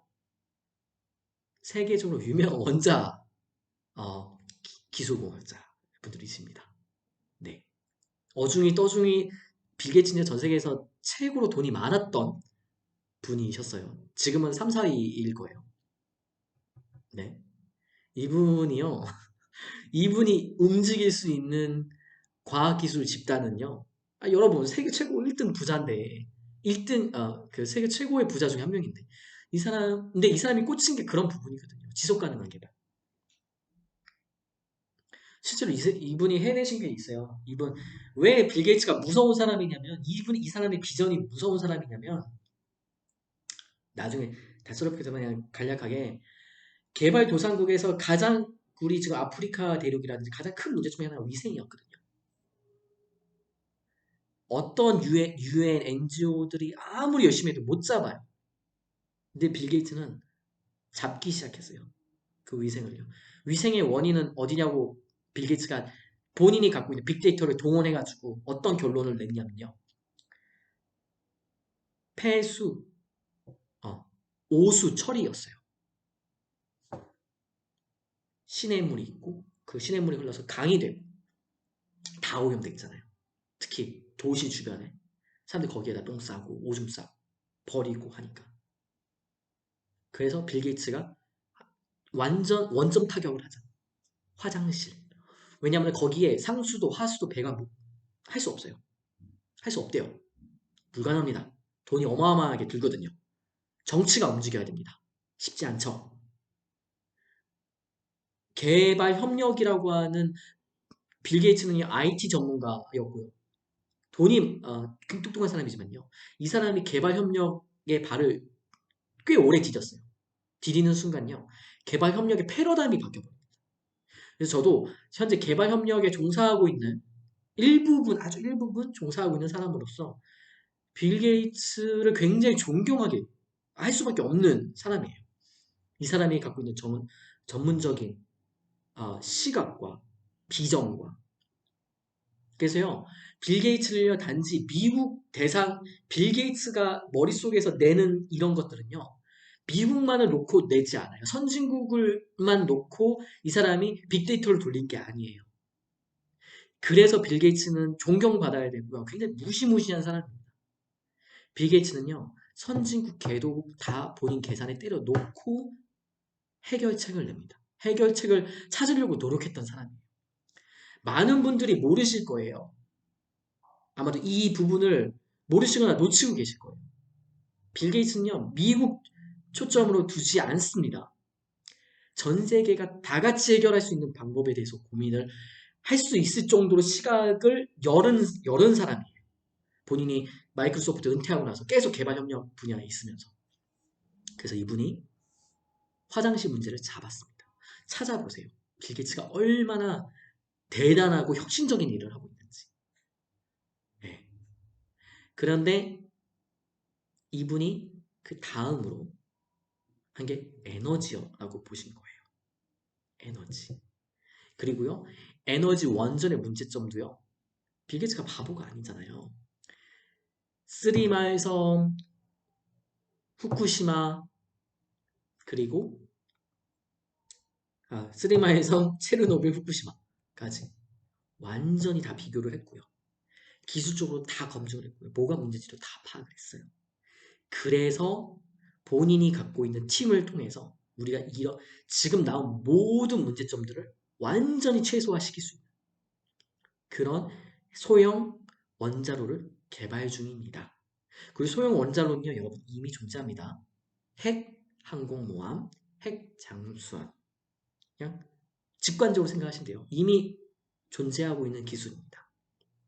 조그마한 규모의 분산화된 원전 시스템인 거죠.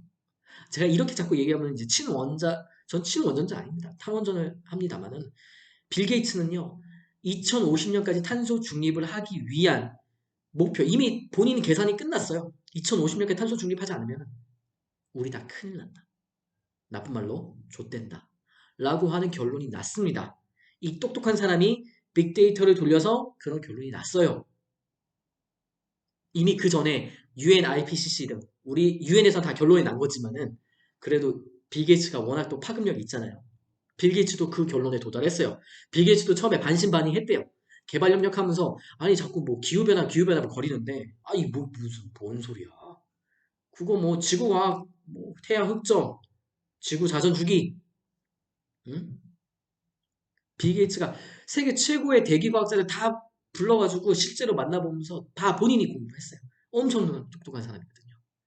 이 사람이 답을 냈습니다. 2050년까지 탄소 중립 안 하면 정말 좋될 것 같다. 라고 하는 결론이 냈습니다. 이 사람이. 그 전에 유엔이 이미 났습니다. 유엔 보고서도 빌 게이츠가 열심히 읽었고요. 지금도 기후 부정론자가 계시다고 하면은 그래도 빌 게이츠 말을 믿으시지 않을까요? 적어도 제발요. 제발 부탁입니다. 네, 이거를 과학인데 과학을 자꾸 이렇게 노하시면 안 되죠. 그럼 어떻게 저희가 에너지 전환을 합니까? 어쨌든 기후변화, 그러니까 빌 게이츠는요, 그 환경 이런 것보다는 완전 기술 중심론자거든요. 환경에 대해서도요, 미국, 미국 사람들이 보통 그렇다고 전 느꼈어요. 저도 미국에 잠시 있으면서. 예, 워낙 큰 땅덩어리여가지고. 어, 네, 빌 게이츠는 친환경, 생태주의자는 확실히 아니신데, 어쨌든 꽂혔을 때 그걸 해결할 수 있는 그 능력은 정말로 타의 추종을 불허하시는 분이죠. 이분이 보셨을 때 2050년 탄소 중립하기 위해서는 무조건 해야 되는데 하기 위해서는 선진국 개발국 전부 다 지금 합심해서 허리띠 졸라매고 해야 된다. 모든 분야에서 다 허리띠 졸라매야 된다. 그런데 에너지가 걸린다. 에너지 문제가 좀 걸린다. 에너지를 내가 이것저것 계산을 돌려보니까 해결할 수 있는 옵션 중에 하나가 지금 다른 재생에너지도 계속 확대하고 해야 되겠지만 개도국까지 생각을 했을 때 다시 빌 게이츠는 선진국만 얘기하지 않습니다. 개도국까지 그리고 개도국의 성장하는 것까지 다 고려한 거예요. 빌 게이츠는. 그래서 이 부분이 다른 전문가분들이 이제 안 보고 계시는 그런 부분인데요. 했을 때 소형 원자로가 조금 더 현실적인 것 같다.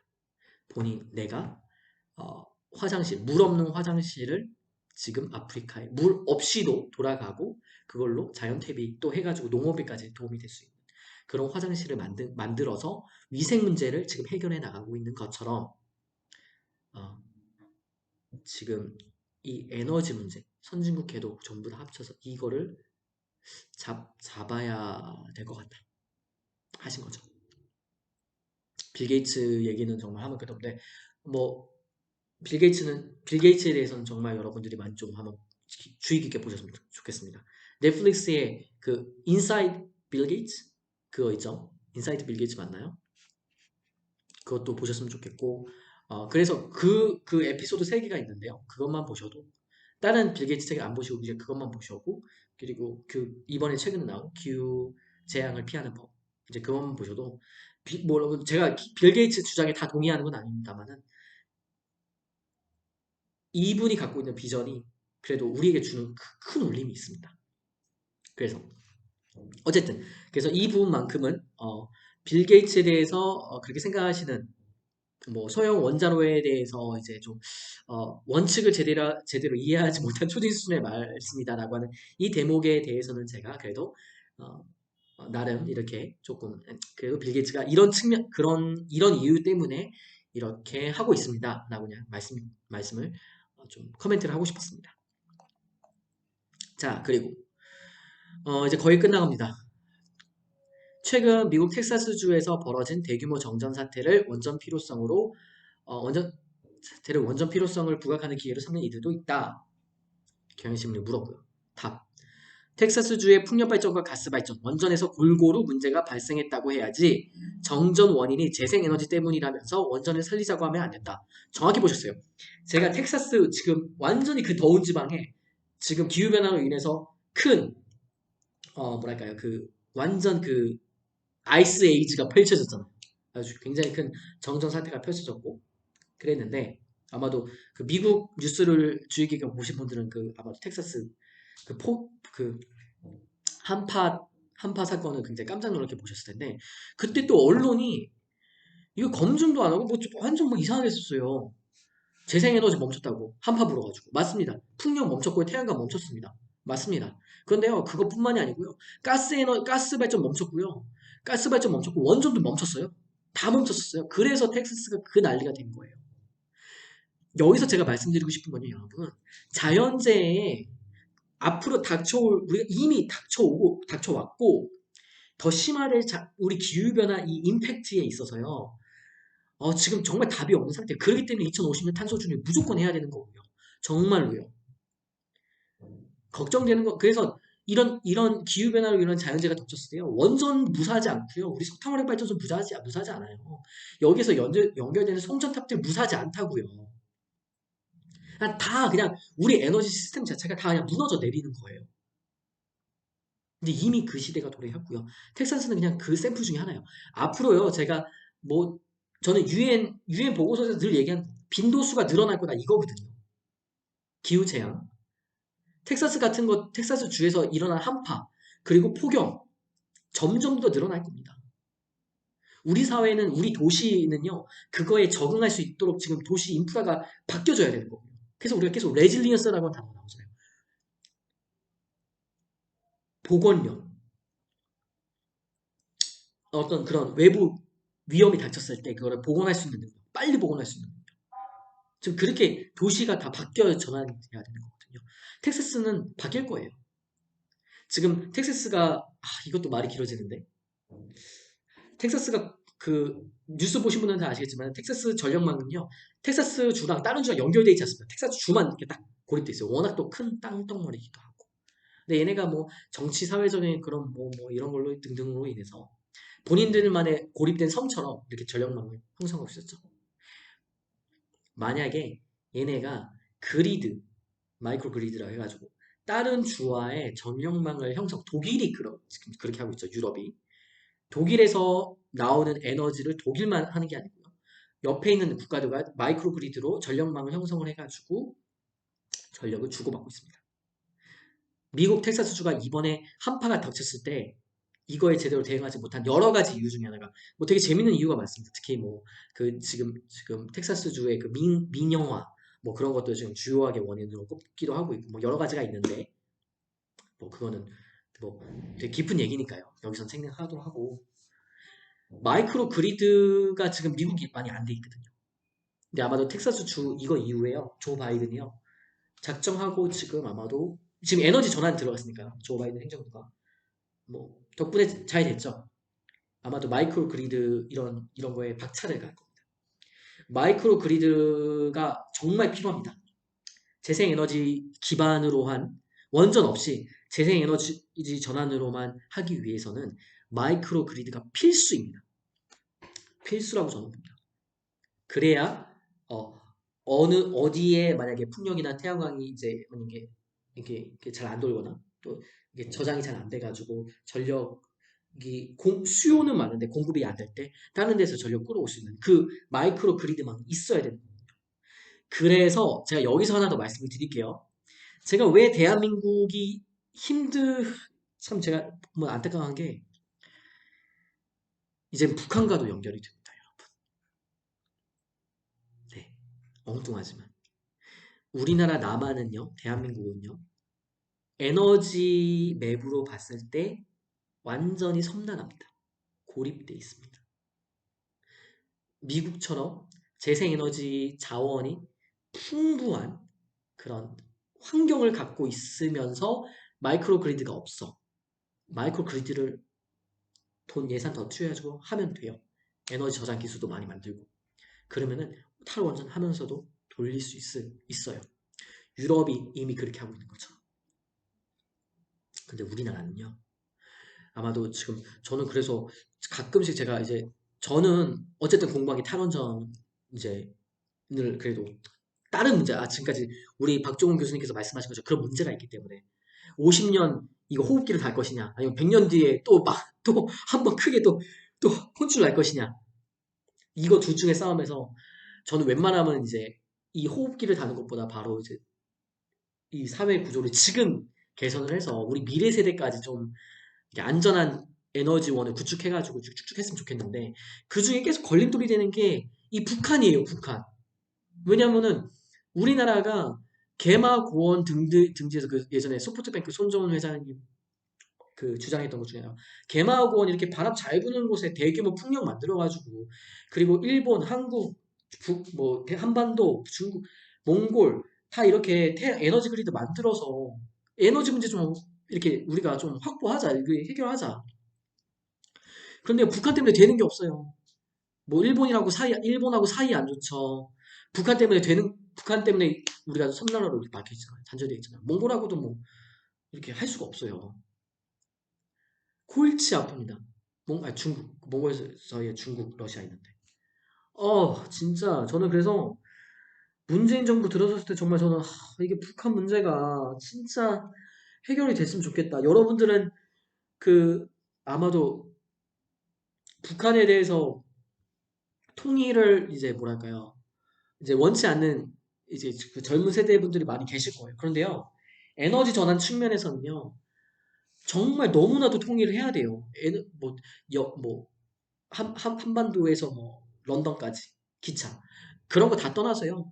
정말 우리나라가 지속 가능한 발전을 하기 위해서는요, 섬나라로는 안 돼요. 왜냐면 에너지 문제가 그렇게 극복할 수 있는 게 아니거든요. 지정학적인 위치가 너무나 커요. 이유가 왜 독일이 그렇게 과감하게 탈원전 그 페이스아웃을 할 수 있었냐면요. 지정학적 위치가 너무나 유리했기 때문에 그리고 그런 거에 대해서 공유하는 공감대를 갖고 있는 주변국들이 있기 때문에 가능한 거예요. 근데 우리나라는 지금 섬나라 지금 수준의 그런 위치에 처해 있단 말이에요, 지금. 북한과 완전 단절돼 있기 때문에.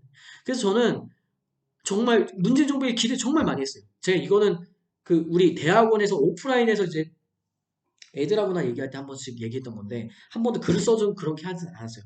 왜냐면은 뭐 괜히 또 북한 문제 얘기하면 좀 그러니까요. 근데 지금은 이제 다들 에너지 문제가 심각하다는 거 이제 아시니까 지금은 정말 얘기 안 돼요. 북한 정말 통일돼야 돼요. 우리나라 정말 통일돼야 되고요. 김정은 제발 정말 뭐 필요하다고 하면은 정말 뭐 정말 해야 돼요. 그래야지 탈원전 하면서 우리가 에너지 그리드. 내가 왜 자꾸 마이크로 그리드라고 했지? 마이크로 그리드는요, 그 개념이 아닙니다, 여러분. 마이크로 그리드 말 그대로 협소한 의미에서의 그리드고요. 에너지 그리드. 뭔 얘기를 한 거지? 예. 에너지 그리드. 예. 마이크로 그리드는 되게 국소적입니다. 제가 지금까지 마이크로 그리드 하면은 어떤 마을 단위에서의 마이크로 그리드였고요. 죄송해요. 제가 그 다른 이제 사업에서 마이크로 그리드 이게 입력이 돼가지고 아마도 환경재단 분들은 아실 텐데 죄송합니다. 마이크로 에너지 대규모 에너지 그리드망, 네. 에너지 그리드망이라고 하면 또 그거죠. 네. 그래서요 정말 그런 의미에서 통일돼야 되고요. 북한 김정은이 계속 지금 국제사회 얘기하고 그 국제사회가 아니고 지금 그 뭐야 뭐 어떤 당회의 당총회 뭐 이런 거 얘기하고 있는 것 중에 하나 본인들 에너지 문제 해결해야 된다. 제발 그러면요 정말 우리랑 좀 협력 잘 하자고요. 제발 딴 거 하지 말고요. 핵 쏘지 말고요 진짜. 아니 미사일 발사체 쏘지 말고요 제발요. 지금 북한이랑 우리랑 할 수 있는 게 너무나 무궁무진한데 왜 그런 건가요? 정말 도대체 왜 그런 선택을 하는 건가요? 너무 답답해요 정말. 너무너무 답답해. 유엔은 진짜 유엔도 생각보다 너무 답답해요. 지금 우리 북한에 FAO 있어요. 도대체 거기는 뭐 하는 겁니까? 아,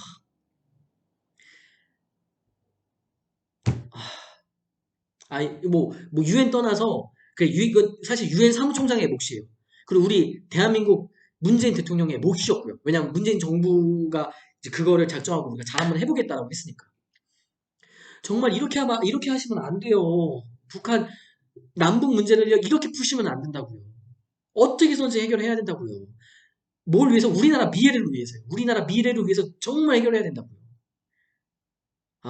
진짜 답답하네, 진짜. 머리 아파. 배고파. 배고프고 머리 아프고. 네, 어쨌든 텍사스에서 또 이렇게 정말 무궁무진하죠. 이게 나눌 수 있는 얘기가 무궁무진한데요.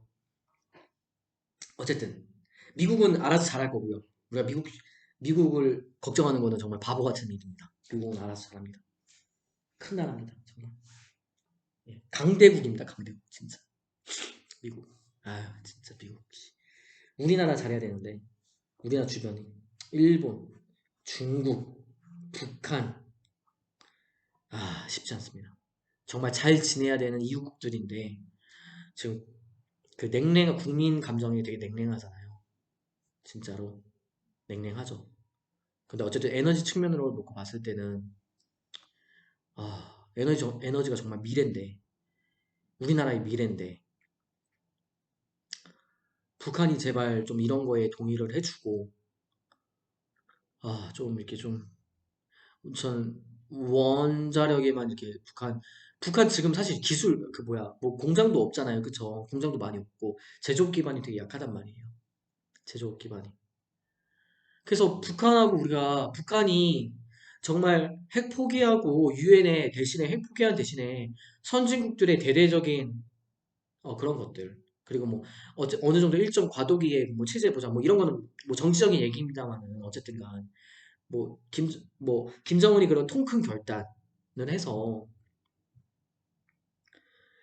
이렇게 화해의 무드가 조성이 되고 그럼으로 인해서 우리가 긴장 상태에서 들어가는 비용들 뭐 국방비가 그렇다고 해서 줄어들거나 그러진 않을 겁니다. 저는 뭐 군 장교 출신으로서 그럼에도 불구하고 우리나라 국방력은 계속 더 강대해져야 된다. 이거는 뭐 다른 얘기인데요. 저는 그렇게 생각합니다. 약소국은 짓밟힙니다. 역사가 그렇게 늘 증명해 왔습니다. 약한 나라는 짓밟힙니다. 그렇기 때문에 국방력은 계속 강해야 되고요.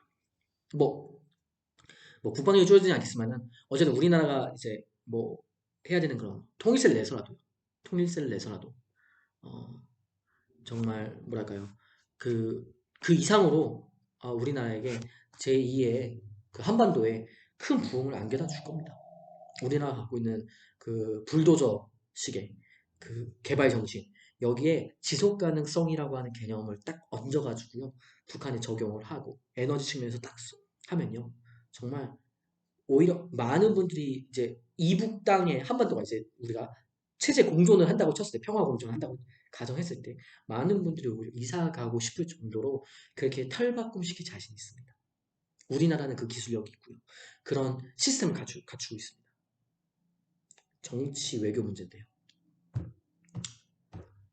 네, 뭐 에너지 측면에서 저기 너무 길어졌는데. 네, 마지막입니다. 마지막 경향신문 질문. 마지막 질문. 앞으로 원전을 어떻게 해야 한다고 보는가? 답. 대형 원전을 어떻게 할 것이냐부터 정해야 한다. 그쵸? 수명 연장을 하지 않는다는데 이는 말뿐이지 실제로는 안 할 것인가? 고리 2호기도 2024년에는 문 닫아야 하는데 그러지 않으려면 이제라도 설비 개선을 시작해야 된다. 그런데 지금 그런 작업을 하고 있나? 현재 대형 원전의 수명 연장이 결정되지 않은 상태에서 수출이니 소형 원전이니 지역적인 미래 얘기만 하고 있다. 국가 규제를 통해 원전이 비싸지면 스스로 밀려나게 돼 있다. 그쵸? 과학이 아니라 정치적으로 결정한 정책으로 바꾸니까 혼란이 생긴다. 친원전과 반원전 등 양극단의 특정 에너지와 관련된 이들이 정치 세력화되어 있다. 이렇게 말씀하셨습니다. 아마도 많은 우리 환경 공부를 하신 아니면 또 환경에 관심이 있으신 또 원전 기후변화에 관심 있으신 분들이 아마도 우리 박종훈 교수님의 이 인터뷰에 굉장히 어, 큰 관심을 갖고 또 많은 또 이렇게 자극을 받으셨을 거라고 저는 생각을 합니다. 저 역시도 그랬고요. 그래서 어, 제가 생각한 거는 사실은 그렇습니다. 어, 저는 탈원전을 해야 된다라고 했던 이유 중에 하나가 관성을 깨기 위해서였습니다. 탈원전을 하게 되면 우리가 지금 이 기후변화라고 하는 절대절명의 이제 그런 상황에 있는데 이 기후변화를 극복하기 위해서는 빌 게이츠가 이제 다 지적을 했듯이 전 분야에 대해서 굉장히 그 탄소 중립을 이루어져야 되고요. 에너지 전환 대혁신이 이루어져야 됩니다. 전 분야에 있어서요. 그래서 근데 이 에너지 전환이 힘든 이유는 관성의 기존에 있는 관성을 깨기가 쉽지 않기 때문에 그런 거거든요. 기존에 있는 산업 구조. 빌 게이츠도 계속 그거를 주장했어요. 기존 산업 구조를 재편하는 게 너무나 쉽지 않을 것 같다. 하지만 그래도 우리가 해야 된다. 라고 얘기를 했죠. 근데 탈원전을 하게 되면 정책적으로 독일처럼 탈원전을 딱 날짜를 못 받고 하게 되면요. 게르만 민족의 특성이기도 한 것 같아요. 자꾸 독일을 너무 칭찬하는 것 같은데 1차, 2차 세계대전 나쁜 짓을 했죠. 나쁜 짓을 했습니다, 독일은. 하지만 우리가 배울 건 배웁시다. 그 이후의 독일에 대해서는 정말 배울 점이 무수하게 많죠. 그렇게 탈원전을 못 바꿔 딱 이렇게 정책적으로 박아놓으면요. 국민들이 허리띠 졸라맵니다. 그리고 이제 그 국민적 공감대가 형성이 되고 정책적인 아젠다가 무조건 탄소 중립, 탈원전 가면서 정말 하게 됩니다. 그거를 사실은 저는 노렸었어요. 다른 의미보다는요. 제가 탈원전에 정말 엄청나게 서포트하고 지금 2030년까지 적어도 계속 서포트하고 이제 주장하려고 하는 거는 정책 어젠대로 탈원전을 하는 순간 정말 절체절명의 허리띠를 졸라매는 거기 때문에요. 정말 뭐 민관, 산, 학이 다 협력을 해서 쪼일 수 있고요. 대한민국은 또 쪼으면 하거든요. 이 대한민국의 역량이 어마무시하기 때문에요. 대한민국은 오히려 섬이라고 하는 그런 지금 섬나라 같은 그런 형태이지만은 그럼에도 불구하고 우리나라가 해내면 진짜 해내는 거거든요. 대박인 거거든요. 독일이야 뭐 에너지 그리드 해놓고 하니까 뭐 하는 거지만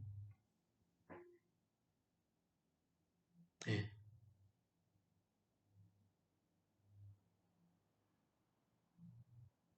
큰 나라니까. 그래서 저는 우리나라의 힘을 믿습니다. 믿고요. 국민들께서 진짜 저는 이 영상을 여기까지 거의 2시간 가까이 보신 선생님들이 계시다고 하면은 이렇게 좀 같이 공감해 주셨으면 좋겠어요, 정말. 우리나라가 제조업 발전을 위해서 필수 불가결 했던 곳이 있었죠. 정부 보조금이 박정희 정권 시절에. 저는 유신 체제에 대해서는 무조건 완전히 극단적으로 이거는 NO, 잘못했다. 당연하죠. 민주주의, 민주주의가 아니죠. 그리고 고인물은 썩습니다. 역사가 늘 증명했잖아요. 고이면 안 돼요. 고이면 안 돼요.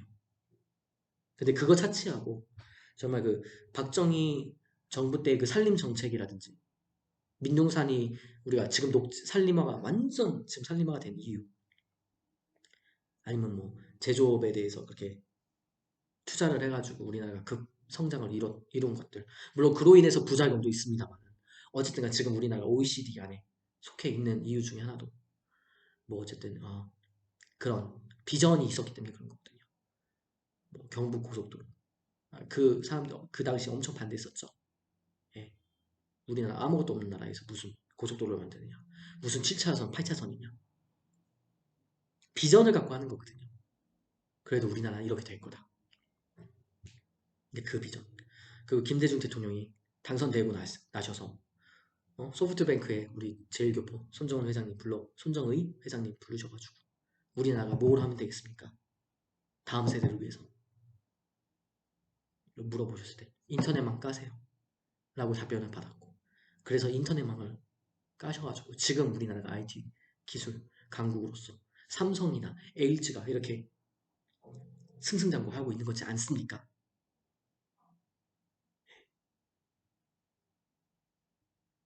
아, 그러면 이제 앞으로 남은 건 뭘까요? 이제는 가상시대가 펼쳐지고요. 메타버스, 이미 뭐 전자동화, 에너지 수요는 수요 상승 곡선은 어마무시무시합니다. 공급은 과연 어떻게 할 것이냐. 공급을 독일은요 재생에너지로 한대요. 네, 그렇게 한대요 본인들. 우리는 어떻게 할까요?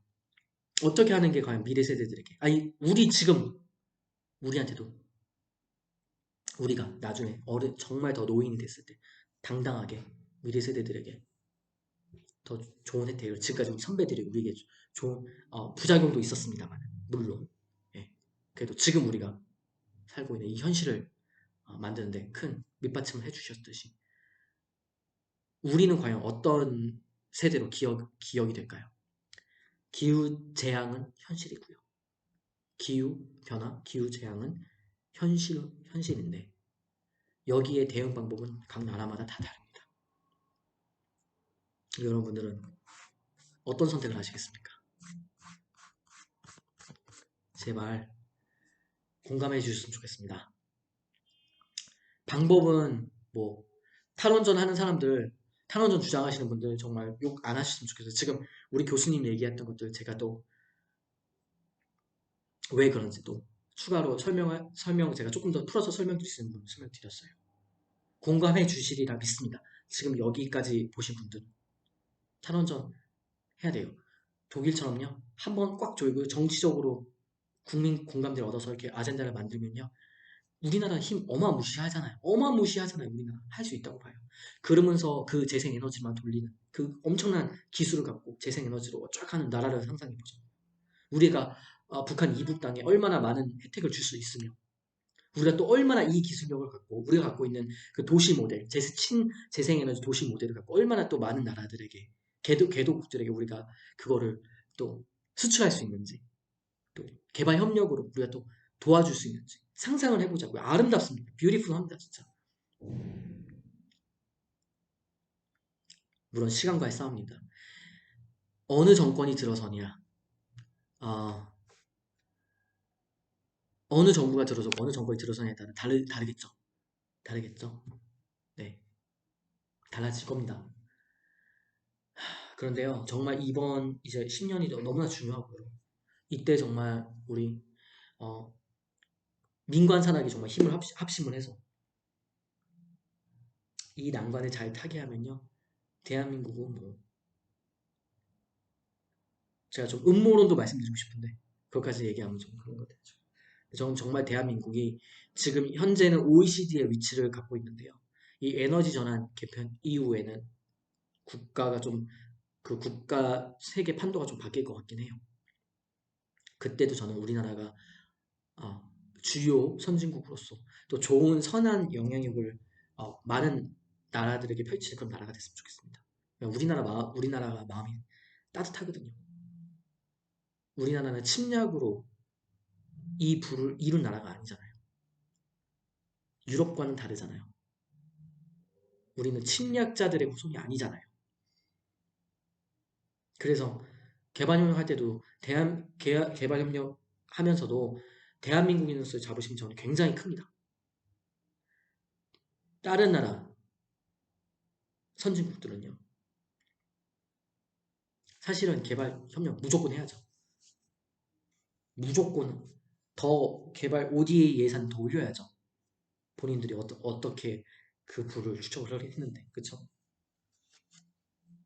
근데 우리나라는 그렇지 않음에도 불구하고 지금 나라가 이만큼 컸고 성장을 했고 부작용도 있습니다만은 그리고 또 세계에서 나름 정말 이름을 많이 알리고 있어요.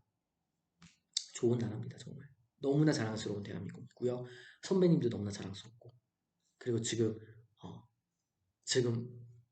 각자의 자리에서 이렇게 노력하시는 분들 정말 너무나도 존경스럽습니다. 이 대한민국의 지금 현재의 저 위치를 포기하고 이게 포기하고 싶지 않아요.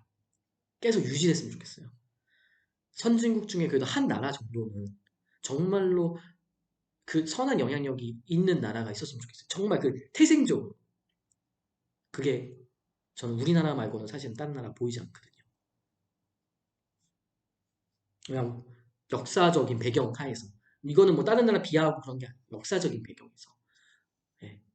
식민지 시대를 식민지화 해서 부국강병을 이룬 나라들과 비교했을 때는요. 그래서 제가 더 이렇게 열불을 토한 거일 수도 있습니다. 우리나라가 정말 정말 지속 가능한 방향으로 지금의 위치에서 떨어지지 않고 잘 유지됐으면 좋겠다 라고 하는 바람에서 좀 이렇게 세게 말씀을 드린 것 같고요. 공감대가 조금 그래도 적어도 이 영상을 보시는 손가락에 꼽는 몇몇 분들하고는 좀 있었으면 좋겠습니다. 두서없이 얘기해서 2시간까지 얘기해서 죄송하고요. 다음 다음 영상도 분명히 또 용어도 다 틀릴 거고요. 마이크로 그리드가 뭐야? 마이크로 그리드가 독일 얘기하고 있는데 마이크로 그리드가 뭡니까? 에너지 그리드지. 진짜 솔라팩도 뭐 기업 이름만 계속 얘기하고 그 슈퍼차지인가? 슈퍼차지 모르겠다 나도. 죄송합니다. 근데 다음에도 이럴 겁니다. 저희 영상은 매번 이런 식이니까요. 그래도 봐주시는 분들 너무나 감사드리고 네 다음에 또 뭐 중구난방 하는 시간 갖도록 하겠습니다. 시청해주셔서 감사합니다.